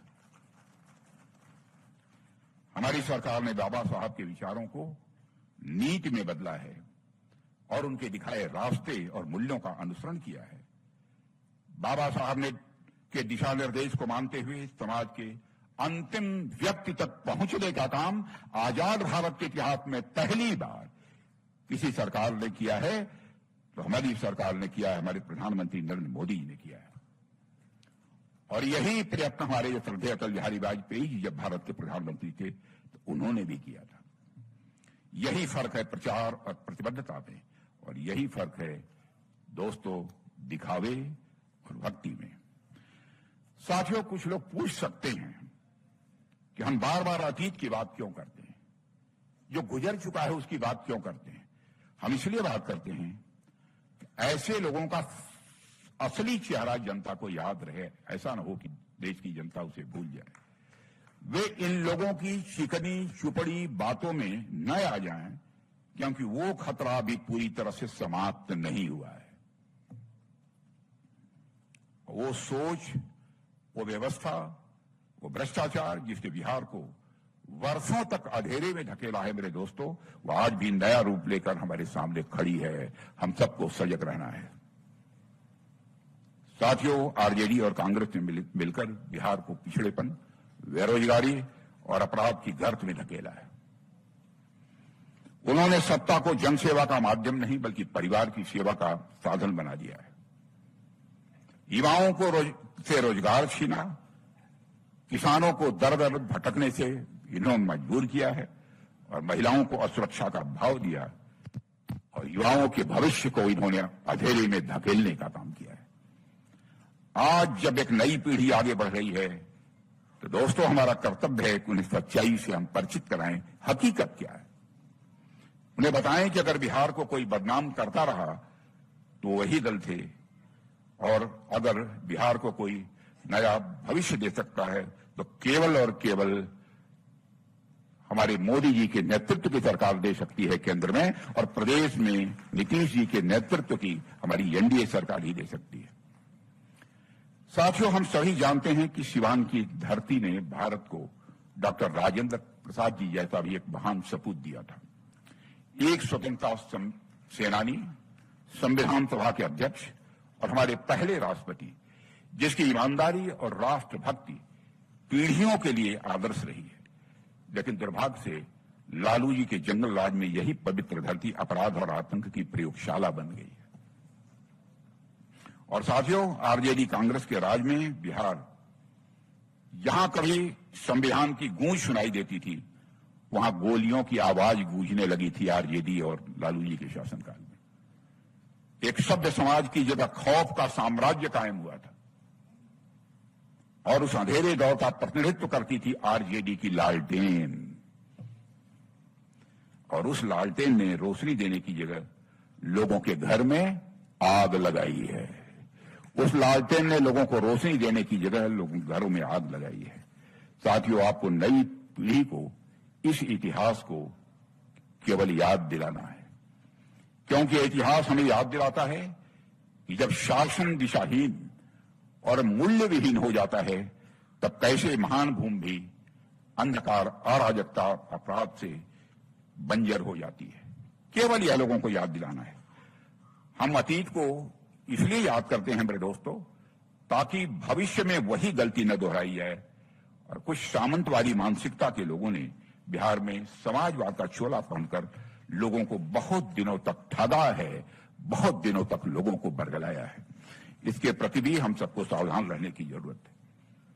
और दोस्तों, जिन लोगों ने जनता को बेवकूफ बनाया, जनता को मरने के लिए छोड़ दिया, जनता को समाजवाद का जुमला बस दिया, और इसलिए जरूरी है कि हर कार्यकर्ता, आप जैसा हर कार्यकर्ता, हर जनप्रतिनिधि, हर मतदाता को यह बार बार बताया जाए कि जिन्होंने बिहार को बर्बाद किया, उन्हें दोबारा मौका देना सिर्फ अतीत की त्रासदी को दोहराना होगा। यह भी जनता को बतलाना चाहिए। और साथियों, नालंदा विश्वविद्यालय से कभी चीन के महान विद्वान वैनशांग ने दुनिया का अद्वितीय ज्ञानपीठ बताया था। नालंदा विश्वविद्यालय को उन्होंने लिखा था कि नालंदा के हजारों आचार्य अद्वितीय प्रतिभा और बुद्धिमत्ता के धनी हैं। वही नालंदा सदियों तक खंडहरों में पड़ा रहा। किसी ने उसकी सुध नहीं ली। एक समय था जब पूरी दुनिया भारत के इस ज्ञान के मंदिर की ओर देखती थी, पूरी दुनिया इस ज्ञान के मंदिर नालंदा विश्वविद्यालय की ओर देखती थी। एक समय ऐसा भी आया जब वो इतिहास के पन्नों तक ही वो सीमित रह गया नालंदा विश्वविद्यालय। लेकिन आज प्रधानमंत्री नरेंद्र मोदी जी के नेतृत्व में नालंदा को फिर से नई पहचान, एक नई ऊर्जा और एक नया जीवन मिला है। बहनों भाइयों, यह भी पढ़े लिखे लोगों को और बिहार के स्वाभिमानी लोगों को इस बात की जानकारी देनी चाहिए। और मैं मानता हूं कि यह सिर्फ एक विश्वविद्यालय का पुनरुद्धार नहीं है, यह केवल एक विश्वविद्यालय का पुनरुद्धार नहीं है, यह भारत की ज्ञान परंपरा का, मेरे दोस्तों, यह पुनर्जागरण का प्रतीक है। सिर्फ ईंट पत्थर से बनी बिल्डिंग का पुनर्निर्माण यह नहीं है जो हमारी सरकार ने किया है। यह भारत की ज्ञान परंपरा को फिर से विश्व मंच पर स्थापित करने का यह हम सारे लोगों का संकल्प है। आप सभी को पता होगा कि जगत जननी मां जानकी की जन्मस्थली पुलौरा धाम, जिसकी चर्चा हमारे कई मित्रों ने की है, सम्राट जी ने भी की है, हमारे गिरिराज जी ने भी की है, हमारे नित्यानंद जी ने भी की है और हमारे अध्यक्ष ने भी की है। यह पुलौरा धाम सीतामढ़ी को समग्र रूप से विकसित किए जाने हेतु भव्य मंदिर सहित अन्य संरचनाओं की डिजाइन, मेरी जानकारी है कि वह तैयार हो गया है मेरे बहनों भाइयों, जिसे नीतीश कुमार जी ने कुछ ही दिन पहले साझा किया है। यह मुझे जानकारी दी गई है। और साथियों, आप सबको यह भी पता ही होगा कि यहां भी अयोध्या के भगवान श्री राम मंदिर की तर्ज पर एक विशाल और भव्य मंदिर का निर्माण किया जाएगा। उसी तर्ज पर साथ साथ अन्य धार्मिक और सांस्कृतिक रचनाओं का भी विकास किया जाएगा, जिससे यह स्थल एक आध्यात्मिक पर्यटन का केंद्र भी बन सके। इसी नीति को हम कहते हैं विकास भी और विरासत भी, जिसे बार बार हमारे प्रधानमंत्री जी दोहराते हैं। साथियों, पूरे भारत ही नहीं बल्कि विश्व भर में प्रधानमंत्री मोदी जी के 11 वर्षों के नेतृत्व को ऐतिहासिक युगांतकारी परिवर्तन के रूप में मान्यता मिली है। बहनों भाइयों, विदेशों में आप पहले भी गए होंगे, आपके परिवार के लोग गए होंगे, आपके राज्य के लोग गए होंगे। आपने देखा होगा कि भारत से जाने वाले लोगों को दुनिया के दूसरे देशों में किस नजरों से देखा जाता था, लेकिन आज सारी दुनिया का नजरिया भारत के बारे में बन चुका है। अंतर्राष्ट्रीय जगत में भारत का कद बढ़ा है। पहले अंतर्राष्ट्रीय मंचों पर भारत कुछ बोलता था तो दुनिया भारत की बातों को गंभीरतापूर्वक नहीं सुनती थी, लेकिन आज अंतर्राष्ट्रीय मंचों पर भारत कुछ बोलता है तो दुनिया कान खोलकर सुनती है कि भारत बोल क्या रहा है। यह भारत की हैसियत बनी है। साथियों, यह 11 वर्ष सुशासन के साथ साथ एक प्रगतिशील विचार, एक विकास परक दृष्टि और राष्ट्र के प्रति समर्पण के प्रतीक रहे हैं, जिसने भारत की दशकों पुरानी जड़ता को तोड़ा है और इसे विकास, आत्मनिर्भरता और वैश्विक नेतृत्व की मार्ग की ओर भी अग्रसर किया है। साथियों, प्रधानमंत्री जी ने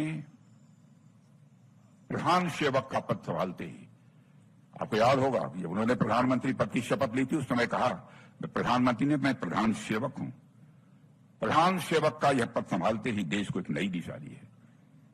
कांग्रेस की वर्षों तक चली दिशाहीन और वोट बैंक आधारित राजनीति को की जगह प्रधानमंत्री मोदी जी ने एक दीर्घकालिक रोड मैप और संरचनात्मक सुधारों को भी उन्हें प्राथमिकता दी है। जनधन योजना, digital India, make in India, आत्मनिर्भर भारत जैसी योजनाओं ने न केवल नीतिगत परिवर्तन नहीं किया है, बल्कि करोड़ों भारतीयों के जीवन में सकारात्मक रूप से बदलाव भी लाया है। और मित्रों, आपको जानकर प्रसन्नता होगी, सारे विश्व में यूपीआई ट्रांजैक्शन सर्वाधिक यदि कहीं पर होता है तो हमारे और आपके देश इस भारत में होता है। मेरे बहनों, हमारी सरकार ने समावेशी विकास का एक उत्कृष्ट मॉडल तैयार किया है, जिसके 4 प्रमुख स्तंभ गरीब, युवा, महिला और किसान हैं। हमारे विकास का मॉडल जाति, पंथ, मजहब पर आधारित नहीं है, हमारे विकास का मॉडल इंसाफ और इंसानियत पर आधारित है, जस्टिस और ह्यूमैनिटी के ऊपर आधारित है। साथियों, प्रधानमंत्री किसान योजना, मुद्रा योजना, स्टार्टअप इंडिया, नारी शक्ति बंधन अधिनियम, राष्ट्रीय शिक्षा नीति जैसे कदमों ने इन चारों स्तंभों को न केवल सशक्त किया है बल्कि उन्हें विकास प्रक्रिया का एक निर्णायक भागीदार भी बनाया है। आज महिलाएं अर्थव्यवस्था की मुख्य धारा में हैं। आज महिलाएं अर्थव्यवस्था की मुख्य धारा में हैं। यह कोई खोखली बात नहीं कर रहा हूं। किसान अन्नदाता से ऊर्जादाता भी बन रहे हैं। मैं यह दावा नहीं करना चाहता कि सभी बन गए, लेकिन यह सिलसिला भारत में प्रारंभ हुआ है और साथ ही वह युवा भारत के भविष्य को भी आकार दे रहे हैं। इसीलिए भारत का चित्र बदला है। दुनिया एक सम्मानित नजरों से भारत की ओर देखती है। विगत 11 वर्षों में हमारी सरकार ने बहुत सारे काम किए हैं। मैं उसकी उल्लेख नहीं करना चाहता। क्या क्या है, पीएम गति शक्ति, उड़ान, वंदे भारत, भारतमाला और जल मार्ग विकास जैसी परियोजनाओं ने देश की इंफ्रास्ट्रक्चर को, अधोसंरचना को एक नई ऊंचाई तक पहुंचाया है। साथियों, मोदी सरकार ने आत्मनिर्भर भारत के तहत रक्षा उत्पादन, डिफेंस प्रोडक्शन की यहां मैं बात कर रहा हूं, स्वदेशीकरण को भी बढ़ावा दिया है। मैं आपको जानकारी देना चाहता हूं कि 2014 में जब हमारी सरकार बनी थी तो डिफेंस के जो आइटम्स होते हैं, छोटे छोटे नट, बोल्ट, हथियार, ये लगभग 600 करोड़, 800 करोड़, 1100 करोड़ तक मैक्सिमम इनका एक्सपोर्ट होता था। और आज आपको जानकर खुशी होगी बहनों भाइयों, आज डिफेंस के हथियार, मिसाइलें कहीं बन रही हैं तो भारत की धरती पर बन रही हैं, भारतवासियों के हाथों से बन रही हैं और हम दुनिया के दूसरे देशों को उसका एक्सपोर्ट भी कर रहे हैं। और इस समय हमारा एक्सपोर्ट 24,000 करोड़ रुपए को क्रॉस कर चुका है। और मैं आपको यकीन दिलाता हूं कि 2029 समाप्त होते होते हम डिफेंस इक्विपमेंट्स का, रक्षा से संबंधित जितनी सामग्रियां होती हैं उसका हम दुनिया को 50,000 करोड़ रुपए से ज्यादा का हम एक्सपोर्ट करेंगे। और आपको यह भी जानकारी होगी कि 100 से अधिक देशों को एक्सपोर्ट करने का काम इस समय आपका भारत कर रहा है मेरे बहनों भाई। 100 से अधिक देशों को या डिफेंस आइटम्स को एक्सपोर्ट करने का काम कर रहा है। Ayushman Bharat, PM health infrastructure mission और ई संजीवनी, जन औषधि योजना जैसी योजनाएं भारत को एक सक्षम, किफायती और समावेशी स्वास्थ्य प्रणाली की ओर भी ले जा रही हैं। इस सच्चाई को भी हमें समझना चाहिए। डिजिटल इंडिया, उमंग, प्रधानमंत्री ग्राम डिजिटल साक्षरता योजना ने डिजिटल क्रांति पहले कोई कल्पना नहीं करता था कि गांव-गांव तक पहुंच जाएगी। मैं आज दावे के साथ कहता हूं कि डिजिटल क्रांति हिंदुस्तान के गांव-गांव तक नहीं पहुंच रही है, गांव के गली-गली तक पहुंच रही है, अब लोगों के घरों तक पहुंच रही है। मोदी सरकार के solar energy, biofuel alliance, Govardhan, PM Kusum, one sun one world one grid जैसे कदमों ने न केवल पर्यावरण संरक्षण को प्राथमिकता मिली है इससे, बल्कि भारत को वैश्विक नेतृत्व करने का भी एक अवसर मिला है। लोग अब फॉलो कर रहे हैं कि भारत में यह सब सारे जो काम हो रहे हैं, दुनिया के जो विकसित देश हैं वह भी अब फॉलो कर रहे हैं, अनुसरण कर रहे हैं। इसलिए भारत अब दुनिया के अग्रणी ग्रीन ग्रोथ मॉडल्स में अब शामिल हो गया है। हमने सुरक्षा के मुद्दे पर भी ऐसा कार्य किया है जैसा पहले कभी नहीं हुआ है मेरे दोस्तों। मैंने सुरक्षा के मोर्चे पर, मुद्दे पर ऐसा काम किया है जो आज तक भारत में कभी नहीं किया है, नहीं हुआ है। सर्जिकल स्ट्राइक और आतंकवाद पर निर्णायक कार्रवाई ने देश की सुरक्षा को एक नई धार दे दी है मेरे बहनों भाइयों। और मैं दावे के साथ कह सकता हूं कि आज तक भारत में कभी कल्पना भी किसी ने नहीं की होगी।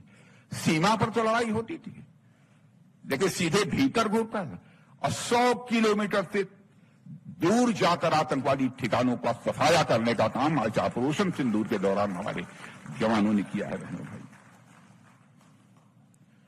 हम लोगों ने फैसला किया था, हम हिंसक नहीं हैं, हम क्रूर नहीं हैं। हम लोगों ने फैसला किया था, जिन मोहि मारा तिन मोहि मारे। जिसने हमको मारा हमने उन्हीं को मारा है। इसलिए हमने किसी भी सिविलियन एस्टेब्लिशमेंट पर किसी नागरिकों का, आम जनता का जो कोई केंद्र था, स्थान था, वहां पर आक्रमण नहीं किया, और न तो उनके सैन्य मिलिट्री जो एस्टेब्लिशमेंट थे उस पर भी हम लोगों ने आक्रमण नहीं किया।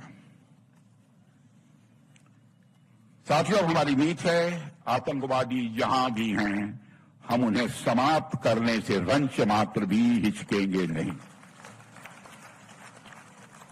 साथ ही आतंकवाद को प्रायोजित करने वाली सरकार और आतंकवाद के मास्टरमाइंड के बीच का अंतर किए बिना हम उसका मुंहतोड़ जवाब देंगे।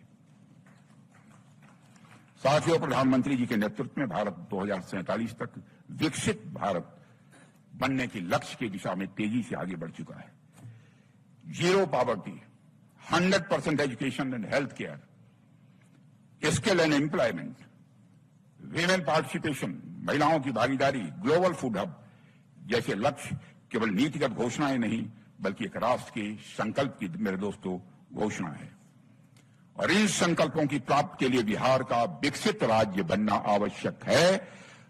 और हमारे राजनीतिक जीवन का जो अनुभव है उस आधार पर मैं कहना चाहता हूं, सामान्यतः बढ़ चढ़कर मैं कभी बातें नहीं करता हूं, उस आधार पर मैं कहना चाहता हूं हमारा बिहार विकसित राज्य बनकर रहेगा, दुनिया की कोई ताकत नहीं रोक सकती।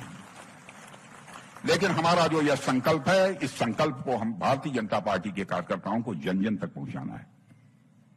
साथियों, साल 2025 में देश में भारतीय संविधान का अमृत महोत्सव मनाया जा रहा है। एक नई बहस देश में छिड़ गई है कि भारतीय संविधान की प्रस्तावना में से सोशलिज्म और सेकुलरिज्म शब्द को हटा देना चाहिए, क्योंकि इन्हें आपातकाल के दौरान जबरदस्ती शामिल किया गया था। यह बहस इस देश में कई बार छिड़ चुकी है, इसके पहले भी हो चुकी है, मगर इस बार आरजेडी को लोग इसे बाबा साहब का अपमान बता रहे हैं। तरस आती है। अब आरजेडी के लोग इसे बाबा साहब का अपमान बता रहे हैं। अरे भाई, बाबा साहब भीमराव अंबेडकर का यह अपमान कैसे हो गया?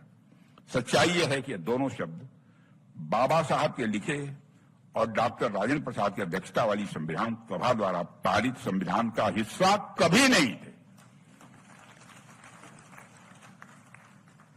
भारत एक ऐसा देश है जहां की संस्कृति में ही सर्वधर्म समभाव का, मेरे दोस्तों, भाव है। सभी धर्मों के प्रति हम समान का भाव रखते हैं। और मैं आपसे भी कहना चाहता हूं, जहां तक मेरा प्रश्न है, पार्टी का प्रश्न है, हम जाति, पंथ और मजहब, धर्म के आधार पर कोई भेदभाव करने वाले नहीं हैं। हम इंसाफ और इंसानियत की राजनीति करने वाले लोग हैं।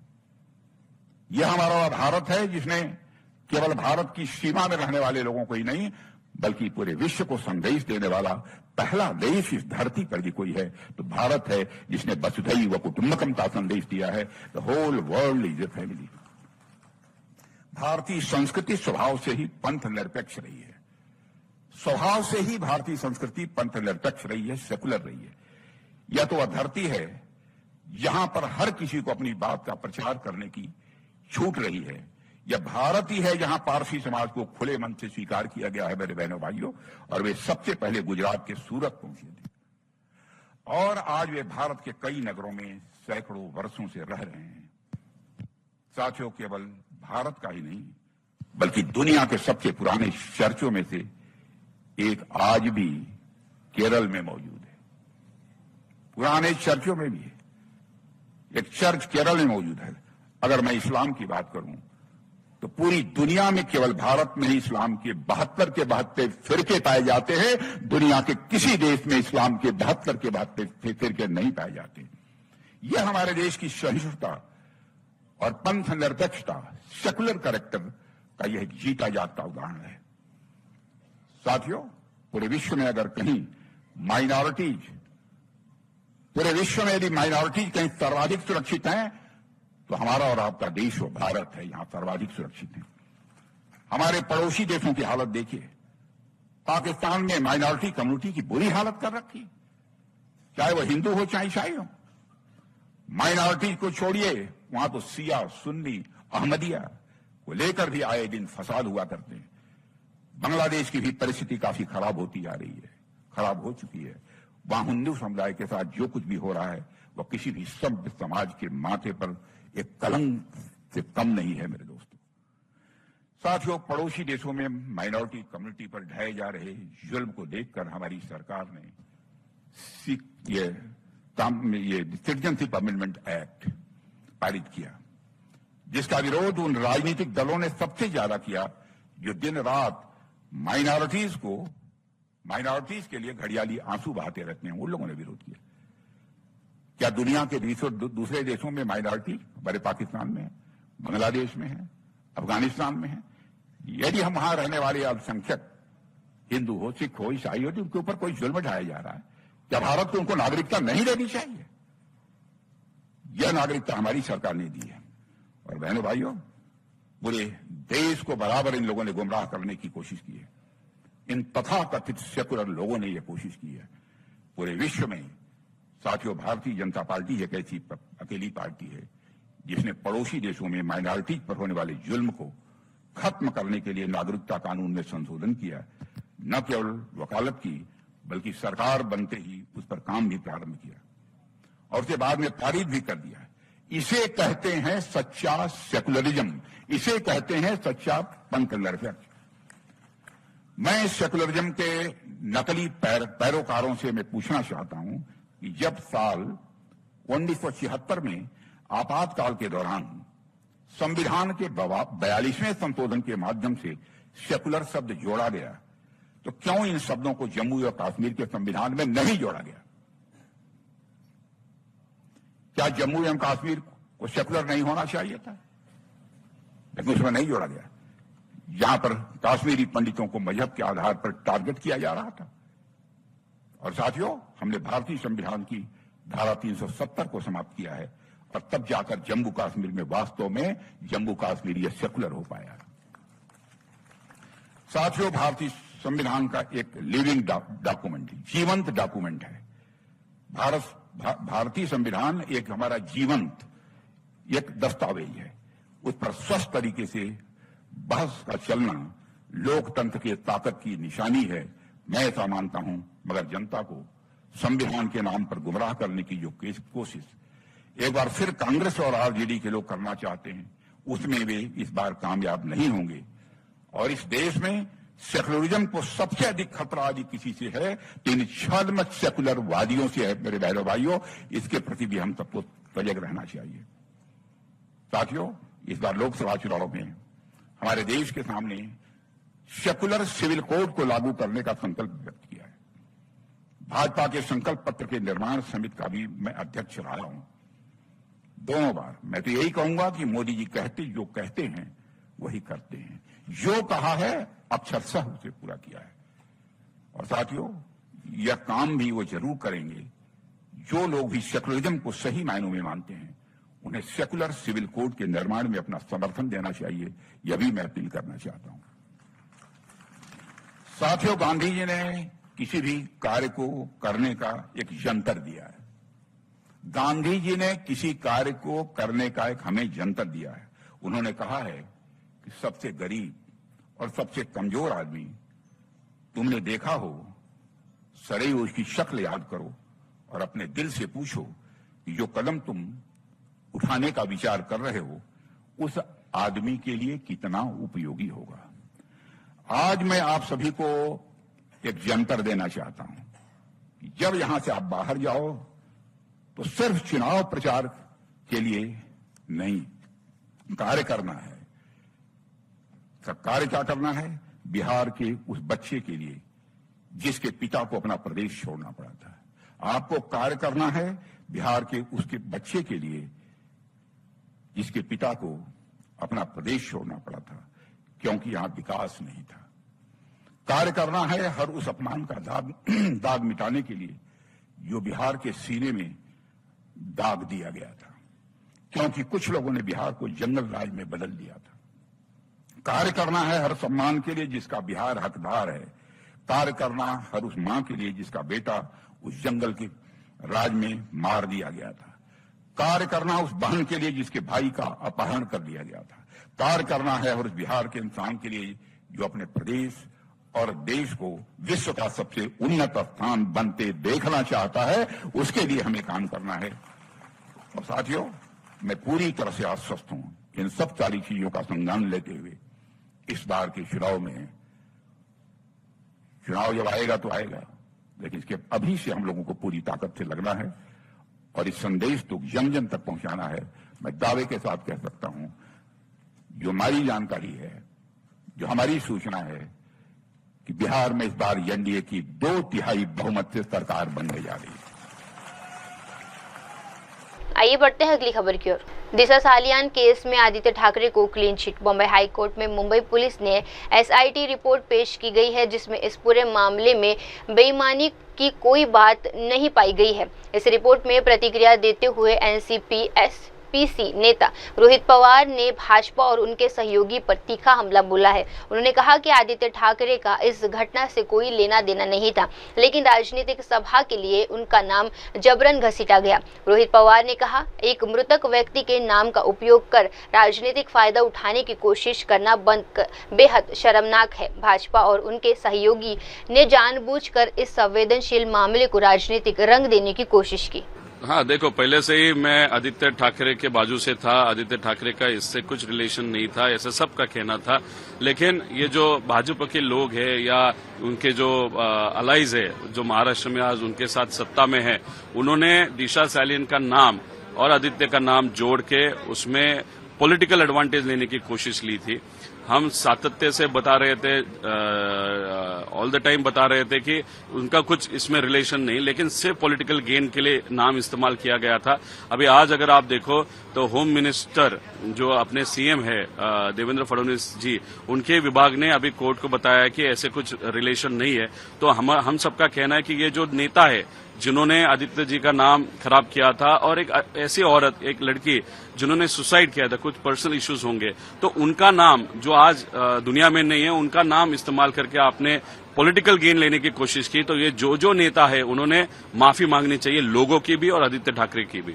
आइए बढ़ते हैं अगली खबर की ओर। चंद्रबाबू नायडू का जनसंपर्क अभियान तेज। आंध्र प्रदेश के मुख्यमंत्री चंद्रबाबू नायडू ने अपने निर्वाचन क्षेत्र कुप्पन से सुपारी पान नालो थोली अगुपन अभियान की शुरुआत की है। इस जनसंपर्क अभियान से तहत मुख्यमंत्री ने घर घर जाकर जनता को पिछले 1 वर्षों में सरकार द्वारा किए गए विकास कार्यों और कल्याणकारी योजनाओं की जानकारी दी। नायडू ने कहा कि ये अभियान पूरे राज्य में चलेगा और इसका उद्देश्य सरकार की पारदर्शिता और जमीनी स्तर पर काम को उजागर करेगा। సుపరిపాలనలో తొలి అడుగు అనేక ఇబ్బందులు అధిగమించి ముందుకు పోతున్నాం. తల్లికి వందనం ఒకప్పుడు ఇచ్చింది ఒక్క బిడ్డకి ఇస్తే, నిన్న నేను పోతే ఒక 20 ఏళ్ళు తిరిగినప్పుడు 4, 5 మంది 7 మందికి ఇచ్చాం. Is it not our achievement? 7 మందికి ఇచ్చామంటే 1,05,000 రూపాయలు ఒక కుటుంబానికి, ఒక తల్లికి వందనం కింద ఇచ్చిన ఘనత తెలుగుదేశం పార్టీది. అదే మరిగా పెన్షన్ ఒకేసారి 4,000, 6,000, 10,000, 15,000 ఇచ్చాం. ఇది ఎక్కువ ఇచ్చినప్పుడు కొంతమందికి ఆశలు కూడా పుడతా ఉంటాయి, రేపు మనకు కూడా వస్తే సరిపోతుంది. ఎందుకంటే అన్నింటికంటే ఆ కుటుంబానికి ఆదాయం వచ్చే విధానం 64 లక్షల ఫ్యామిలీస్కి ఇస్తున్నాం, మెంబర్స్కి ఇస్తున్నాం. టోటల్గా మీరు చూస్తే 34,000 కోట్ల రూపాయలు ఇస్తున్నాం. పేదల సేవలో మొదటి తారీఖు వస్తే గ్రామాలు కళకళలాడే పరిస్థితి వచ్చేది. ఎప్పుడు ఇచ్చారు అడుగుతున్నా. 5 ఏళ్ళు 250, 250 పెంచుకుంటూ పోయి ముక్కుతూ మూలుగుతూ ఇస్తే అది గొప్ప. నేను రెట్రాస్పెక్ట్ ఎఫెక్ట్ ఇచ్చాను. ఏప్రిల్ నుంచే పింఛన్లు ఇచ్చాను. ఎవ్రీ మంత్ 1 తారీఖున 6 నుంచి 8కి 2 అవర్స్లో పెంచేస్తున్నాం. ఒకప్పుడు దీనికోసం ఒక వాలంటీర్లు పెట్టి, ఆ వాలంటీర్లు అనవసరంగా ఇబ్బంది పెట్టి, ఆ రోజు మీరు చూశారు. ఈ వాలంటీర్లు లేకపోతే పింఛన్లు ఇవ్వలేమని చెప్పడానికి మేలో ఎండలో దిపేసి కొంతమంది చనిపోయే పరిస్థితికి వచ్చారు. అన్ని రాజకీయాలు, ఇప్పుడు రాజకీయాలు ఏమి ఉండవు, అర్హులందరికీ వస్తాయి. వీళ్ళు అనర్హులకి అందరికి ఇచ్చుకొని అవి తీసేస్తే దాన్ని గొడవ చేస్తున్నారు. आइए बढ़ते हैं अगली खबर की ओर। आरजेडी सांसद मनोज झा ने चुनाव आयोग पर सवाल उठाए। दिल्ली से आरजेडी सांसद मनोज झा ने चुनाव आयोग की कार्यशैली पर गंभीर सवाल खड़े किए हैं। उन्होंने कहा कि चुनाव आयोग को अधिक सुलभ और जवाबदेही होना चाहिए ताकि सभी राजनीतिक दल अपनी चिंताएं और सवाल स्पष्ट रूप से रख सके। मनोज झा ने बताया कि उनकी पार्टी ने चुनाव आयोग को अपनी कई समस्याएं और सवालों से अवगत कराया था, लेकिन उन्होंने अभी तक किसी भी सवाल का संतोषजनक जवाब नहीं मिला है। आइए बढ़ते हैं अगली खबर की ओर। छात्रवृत्ति योजना पर 235 करोड़ रुपए का खर्च। मध्य प्रदेश के मुख्यमंत्री मोहन यादव ने प्रदेश के छात्रवृत्ति कार्यक्रम को लेकर बड़ी घोषणा की। उन्होंने बताया कि इस बार 12वीं कक्षा में 74% से अधिक अंक हासिल करने वाले कुल 92,234 प्रतिभागिशाली विद्यार्थियों को लगभग 25,000 रुपए मूल्य के लैपटॉप प्रदान किए जाएंगे।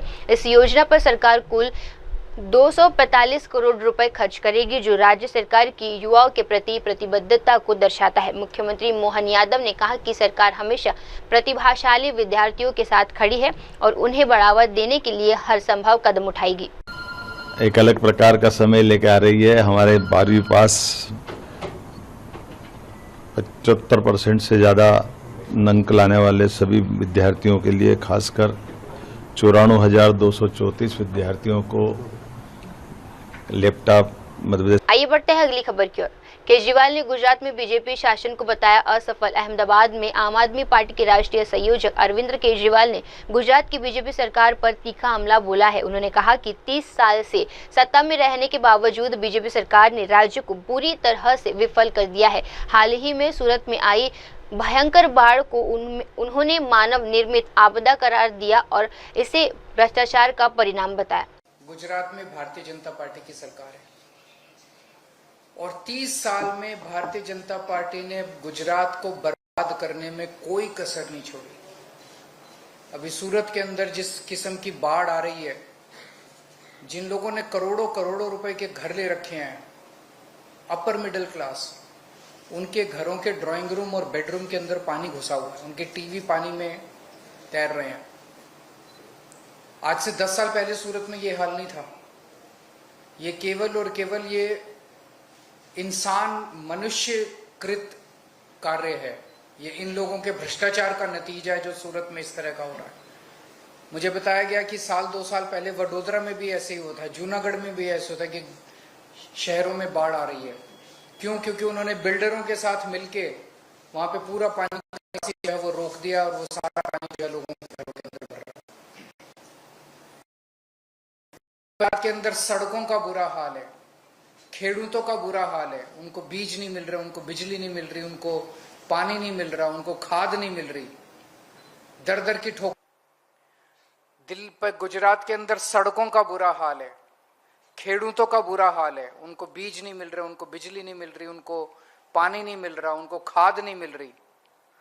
दर दर की ठोकरें खा रहे हैं किसान।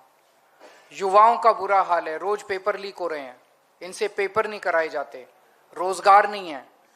जिस सरकार के अंदर आधी से ज्यादा भर्तियां खाली पड़ी हैं, जो भर्तियां की जाती हैं वो कॉन्ट्रैक्ट के ऊपर की जाती हैं, उनको पूरा उनका अधिकार नहीं मिलता, उनका शोषण किया जाता है। कोई ऐसा तबका नहीं है गुजरात के अंदर जो खुश हो।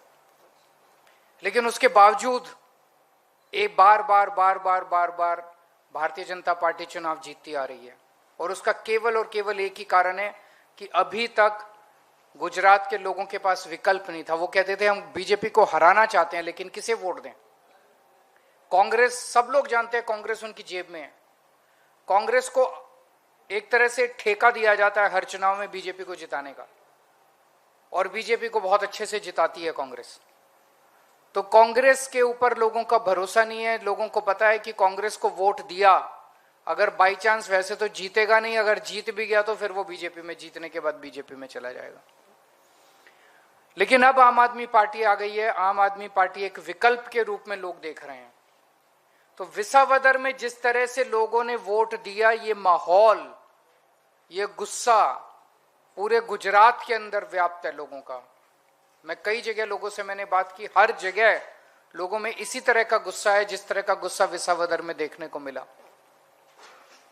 तो लोगों ने मन बना लिया, पहले 30 साल कांग्रेस ने राज किया, उसके बाद 30 साल बीजेपी ने राज किया। अब समय का चक्र पूरा घूम गया है। अब बीजेपी का जाने का टाइम आ गया है। आम आदमी पार्टी की सरकार बनेगी और आम आदमी पार्टी अगले 3 साल तक, चुनाव तक लगभग 2.5 साल हैं, 2.5 साल खूब जम के गुजरात के अंदर प्रचार करेगी, घर घर जाएगी। आज से हम लोग गुजरात जोड़ो अभियान शुरू कर रहे हैं। इस गुजरात जोड़ो अभियान के 2 अंग हैं। एक नंबर आज जारी कर रहे हैं, नंबर है 9512040404। गुजरात के लोगों से अपील है कि आप इस नंबर पे मिस कॉल मार के आम आदमी पार्टी के साथ जुड़िए। आप मिस्ड कॉल मारिए और आम आदमी पार्टी के साथ जुड़िए। और दूसरा तरीका है कि आम आदमी पार्टी के कार्यकर्ता एक एक घर में जाएंगे। हमारा मकसद है कि अगले चुनाव तक कम से कम गुजरात का एक घर 5 बार, कम से कम 5 बार आम आदमी पार्टी का कार्यकर्ता, आम आदमी पार्टी का लीडर, हर घर को हम लोग कवर कर लेंगे। आम आदमी पार्टी युवाओं की पार्टी है। कल हम लोग देख रहे थे लगभग हमारे सारे नेता 40 के नीचे के हैं। तो मैं गुजरात के युवाओं से अपील करना चाहता हूं, खासकर बड़ी संख्या में आम आदमी पार्टी में शामिल होइए। जो युवा गुजरात की तरक्की चाहता है, जो युवा भ्रष्टाचार मुक्त गुजरात चाहता है, जो युवा अपने परिवार की तरक्की चाहता है, आम आदमी पार्टी में शामिल हो। और जो युवा, ये एक हवन है, हवन के अंदर अपनी आहुति देना चाहता है, 2 साल दे दो, छुट्टी ले सकते हो, छुट्टी ले लो, काम से जो कर सकते हो, 2 साल दे दो। आप चाहे बीजेपी में हो चाहे कांग्रेस में हो, मैं यहाँ पार्टीबाजी की बात नहीं करने आया। आप अगर गुजरात की तरक्की चाहते हैं, अपनी अपनी पार्टियां छोड़ के सभी युवा आम आदमी पार्टी में शामिल हो जाएं। हम सब लोग मिलके एक हंसता खेलता तरक्की विकास वाला गुजरात। आइए बढ़ते हैं अगली खबर की ओर। 31 साल बाद परिवार से मिले वीरेश जनार्दन। आंध्र प्रदेश के कुरुनूल जिले के अदोनी में एक भावुक मुलाकात हुई है। 1990 के दशक की शुरुआत में मात्र 4 साल की उम्र में परिवार से बिछड़ जाने वाले वीरेश जनार्दन आखिरकार 31 साल बाद अपने परिवार से मिले हैं। वीरेश ने बताया कि उनके पास केवल अपने पिता का नाम जनार्दन और दादी का नाम याद था। इसकी जानकारी के सहारे उन्होंने अपने घर की तलाश शुरू की। जब वे 4 या 5 साल के थे तो वे भटकते भटकते अदोनी स्टेशन पहुंचे, जहां किसी तरह ट्रेन पकड़ ली। हालांकि उन्हें याद नहीं कि ट्रेन किस दिशा में गई। मेरा नाम वीरेश जनार्दन, मेरा बाप का नाम जनार्दन और मेरा नानम्मा पेरू अंजिनम्मा, इतना मेरे को याद है। यही याद से मैं यहाँ तक आया हूँ। घर ढूंढने को आया था मैं। घर तो मिल गया, पर वे जो प्रोसीजर चालू हुआ, जब मैं 4 या 5 साल का था, मेरे को घूमने का आदत है। बचपन से मैं बहुत घूमता, जंगलों में इधर उधर, ऐसा कुछ भी। तो मैं 2 बार घूम गया। एक बार घूमा तो मेरे को पुलिस घर पे छोड़ा था, तो दूसरी बार घूम गया। तो घूमते घूमते मैं आदोनी स्टेशन से मैं ट्रेन में बैठा। तो वो ट्रेन कब चालू हुआ और किधर गया कुछ मालूम नहीं, ये सब मुझे बाद में पता चला। तो वो ट्रेन चालू हुआ तो मैं सीधा तमिलनाडु पहुँच गया। तमिलनाडु में वहाँ पे एक बोर्डिंग स्कूल है, अनाथ आश्रम, ऑर्फनेज, जिसको माँ बाप ने तो उधर डालते। तो तभी मेरे को पुलिस पकड़े। वो रिकॉर्ड में 94 का रिकॉर्ड है, वैसा 94-93 का अराउंड। तो वो लोग ने मेरे को उधर डाले। तो जैसा वो लोग ने मेरे को नाम पूछा, सब नाम बताया, तो बाप का नाम बताया, बाप क्या करता है। तो मैंने डिस्क्राइब में उनको बताया था कि मेरा बाप मैं आदोनी में रहता है, पर मेरा बाप बम्बई लेके जाता है, बम्बई घूमता है। तो उनको ऐसा लगा कि तमिलनाडु गवर्नमेंट को, वहाँ के बोर्डिंग जो भी ऑफिसर है, कि उनको लगा कि ये बम्बई का रहेगा। तो बम्बई मेरे को ट्रांसफ़र किया, डोंगरी में ट्रांसफ़र किया। मैं जा रहा हूँ मेरे घर ढूंढने को, क्योंकि मेरा दिल धड़क रहा बोल के मैं इधर मैं ढूंढने को आया। फिर आया तो मैं इधर प्लेटफॉर्म पे स्टे करा। मैं रात को आदोनी स्टेशन पे सोया। फिर सुबह उठते हुए मैं 5 बजे निकला, बोला घर ढूंढता हूँ पूछ के। तो लोकल में किसी को पूछा, और चाचा बोला सिटी न्यूज़ में जाओ, आपको थोड़ा जानकारी मिलेगा। तो ऐसा करते और 2-3 नहीं मिले मेरे को, अंकल मिले। तो वो मोमेटन एरिया में उधर भी वो हॉस्पिटल के सामने, तो वो भी बोले कि मेरे को नंबर दिया, 2 नंबर। तो वहाँ पे मेरे को वो प्ले न्यूज़ का जो गौस सर है, फिर उन्होंने मेरे को इंटरव्यू लिया सुबह 6 बजे। वो एक इंटरव्यू लेडी आई, अंजिनम्मा उसका भी नाम। आई वॉज हैप्पी ऐसा सुन के, अपना घर में अपना नाम है वो। फिर और एक सर था, वो भी आए। तो वो लोग ने इंटरव्यू लिया और पोस्ट किया, अपना यूट्यूब फेसबुक जो भी है पेपर में पोस्ट किया, मेरा फ़ोटो मेरा नाम। तो 1 टाउन पुलिस स्टेशन गया, उधर SI सर, कांस्टेबल सब लोग ने मेरे को सहकार्य किया, मतलब ये किया प्रोसीजर करने को आसान करने को जितना हो सकता है, वो सर को स्टोरी बोला, ऐसा सब मेरा ఈనాడు న్యూస్ పేపర్ చూస్తున్నాను. దాంట్లో అదే ఆచూకీ ఇట్లా మా అమ్మ నాన్న ఆచూకీ తెలుపమని అది మ్యాటర్ వచ్చింది. నేను చదివాను. చదివిన తర్వాత ఏదోలే అనుకొని ఒక వదిలేసాను. మళ్ళీ తర్వాత సెకండ్ టైం మళ్ళీ చూసి ఏంది వీరేషు, జనార్దన్, అంజనమ్మ ఏంది మ్యాచ్ అయినాయి పేర్లు అని నాకు ఒక ఐడియా వచ్చింది. ఐడియా వచ్చి మా భార్యకు ఫోన్ చేసి అల్లుడు దొరికినాడు అని చెప్పిన ఒక టక్కని. ఆడ వచ్చి చూసింది. చూసి ఫోటో చూసి కన్ఫర్మ్ వాడే అని. 2 days బ్యాక్ కూడా మా అమ్మ నేను అంతా డిస్కస్ చేసుకున్నాం. మా బావ వస్తాడు, ఎక్కడ ఉన్నాడు అని. Happy, fully happy. చూసినప్పుడంతా మేము ఏడ్చేది. మా బాబు చూడుంటే, మీ బావ వాళ్ళందరూ ఉంటే మనం ఎంత హ్యాపీగా ఉంటాం చూడన్న. మనకు దేవుడు ఎందుకు ఇది లోడ్ చేసినాడు, ఎప్పుడు కలుస్తాం ఎప్పుడు లేదు అంటే దేవుడు మొర ఆలకించి మా పూజలు ఫలించి మా పెద్దలు చేసిన పుణ్యం మాకు వచ్చింది ఈరోజు. మా బిడ్డ మాకు దక్కాడు. వెరిఫికేషన్ చేసుకొని, సో ఈయన కూడా మనకి వీరేష్ గారు ఎవరైతే ఉన్నారో ఆయన కూడా తనకి గుర్తు ఉన్న దాన్ని బట్టి అంతా ప్రాపర్ ఇన్వెస్టిగేషన్ చేసి ఆయన కూడా సాటిస్ఫై అయ్యి ఈయనే మా వాళ్ళు అని గుర్తుపట్టి, సో ఆయన ఏ పర్పస్ మీద అయితే ఈరోజు ఆదరణ వచ్చారో అది within a very short span, like within almost 1 day చేయడం అనేది జరిగింది. So indeed happy moment for him that almost 30 years తర్వాత తన రూట్స్ అనేది ఆయన కనుగొనడం జరిగింది. आइए बढ़ते हैं अगली खबर की ओर। सत्ता सौदे से प्रभावित हुई सरकार और प्रशासन की स्थिरता। कर्नाटक के मुख्यमंत्री पद को लेकर भाजपा सांसद बसवराज बोमई ने बड़ा बयान दिया है। उन्होंने कहा कि पूर्व मुख्यमंत्री सिद्धार्थ मौर्य और DK शिवकुमार के बीच 2.5 साल का मुख्यमंत्री पद सौदा हुआ है, जो सरकार और प्रशासन पर गंभीर प्रभाव डाल रहा है। बसवराज बोमई ने बताया कि इस तरह के सौदे ने कर्नाटक की प्रशासनिक स्थिरता को कमजोर कर दिया है और भ्रष्टाचार के खिलाफ लड़ाई को प्रभावित किया है। उनका कहना है कि पिछले 2.5 साल से कर्नाटक को नुकसान झेलना पड़ा है क्योंकि शासन और प्रशासन पर कोई ठोस नियंत्रण नहीं है। See, from the day one on the formation of this government about 2.5 years back, this buzz is going on. There is a deal for 2.5 years of Siddaramaiah and 2.5 years for DK Shivakumar. And this has got a lot of bearing on the stability of the government, administration, and as well as fight for corruption. Therefore, the Karnataka people are suffering, and every day there are statements from both sides MLAs and ministers speak. One seeks change in leadership, and somebody says Siddaramaiah will there for 5 years. My concern is what they do, whether the deal is struck or not, it will be known in next 2.5 months, and that is their internal matter.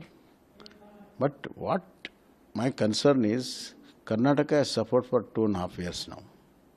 There is no development. Corruption to the highest, it's the #1 corrupt state in the country. And they have been looting money of SC, ST, OBC. And farmers are in distress. There is no clear-cut education policy. Health conditions have become really very, very deteriorating. In spite of all this, there is no governance and administration because everybody is trying to find his position in this deal.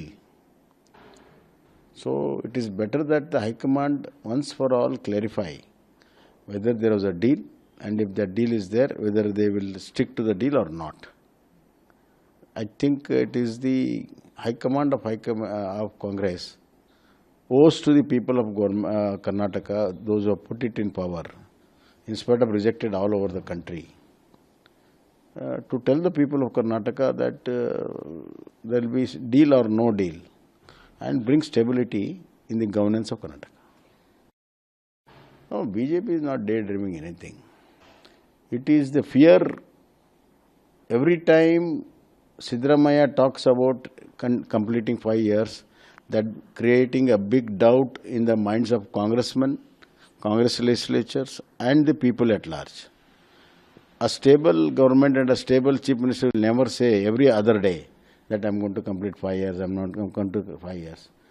The moment he starts saying every other day, then the doubts will be created. Why he has to say in public he has been elected for 5 years? So let him do his job. Through his work and bringing stability in administration, he has to prove that he is going to complete 5 years.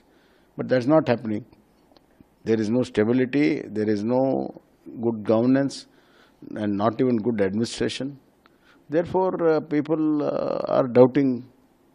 आइए बढ़ते हैं अगली खबर की ओर। Kolkata high court ने राज्य प्रतिनिधिकरण और विश्वविद्यालय को नोटिस जारी किया। कोलकाता लॉ कॉलेज में कथित सामूहिक बलात्कार मामले में जनहित याचिका पर कोलकाता उच्च न्यायालय ने सुनवाई की। अधिवक्ता सौम्या सुब्रा ने बताया कि सुनवाई के दौरान कोर्ट ने रिट याचिका के पैराग्राफ 6 में उल्लिखित 5 मुख्य प्रश्नों पर चर्चा की। कोर्ट ने राज्य प्रतिनिधिकरण और विश्वविद्यालय को निर्देश दिया है कि वे मामलों की जांच की स्थिति पर एक विस्तृत रिपोर्ट या हलफनामा दाखिल करे। इसी के साथ ही अदालत ने अगली सुनवाई के लिए 10 जुलाई 2025 को केस डायरी प्रस्तुत करने का आदेश दिया है। Today the matter was, my PIL was fixed for hearing before the Honorable Division Bench of Calcutta High Court, and after hearing, the court have asked some question which was mentioned in my writ petition at paragraph number 6 that was asked by the Honorable High Court. The 6 questions, mainly 5 questions are there in my paragraph number 6. Questions are how a person who was rusticated from a college was rejoined, readmitted again after some times, and how this person have more than 10 criminal cases pending before the police authority. He become the head of a union of South Calcutta Law College, and moreover, how it is possible that these persons, the political persons, were allowed this person give letter to appoint this person as a part-time worker of that college. How it is possible that in the union room, these persons are consuming alcohol and having deadly weapons in their union room? How it is possible? In this set of questions, the Honorable High Court directed the state authority and the university to submit a report on affidavit, and also directed to file a status report of the investigation and direct them to produce the case diary on the next date of hearing, that is on 10th July 2025. Also, CBI inquiry also requested. In that point, what court said? This is the primary stage of investigation, and also de facto advocate for the de facto complaint was appeared in this case. They did not ask for any CBI inquiry, but our prayer is either to complete the investigation via CBI or any independent agency with a direction of a retired High Court judges. This is our prayer. आइए बढ़ते हैं अगली खबर की ओर। CM Siddharth Maurya ने नीरज चोपड़ा से की मुलाकात। कर्नाटक के मुख्यमंत्री सिद्धार्थ मौर्य ने महान भाला फेंक खिलाड़ी नीरज चोपड़ा से मुलाकात की। इस मुलाकात में दोनों ने खेलों और युवा प्रतिभागियों को बढ़ावा देने के महत्व पर चर्चा की। सिद्धार्थ मौर्य ने नीरज चोपड़ा की उपलब्धियों की प्रशंसा करते हुए कहा कि वे न केवल देश का गौरव है बल्कि युवा खिलाड़ियों के लिए प्रेरणा भी है। अब वक्त हो चला है दर्शकों छोटे से ब्रेक का। ब्रेक के बाद भी जुड़े रहिए, देखते रहिए मेरे सहयोगी मिनल के साथ देश प्रदेश की तमाम बड़ी खबरें। धन्यवाद। हाय हेलो नमस्कार, मैं हूं पंकज विष्णु और आप देख रहे हैं MNS न्यूज। आप देख रहे हैं MNS न्यूज, सच जरूरी।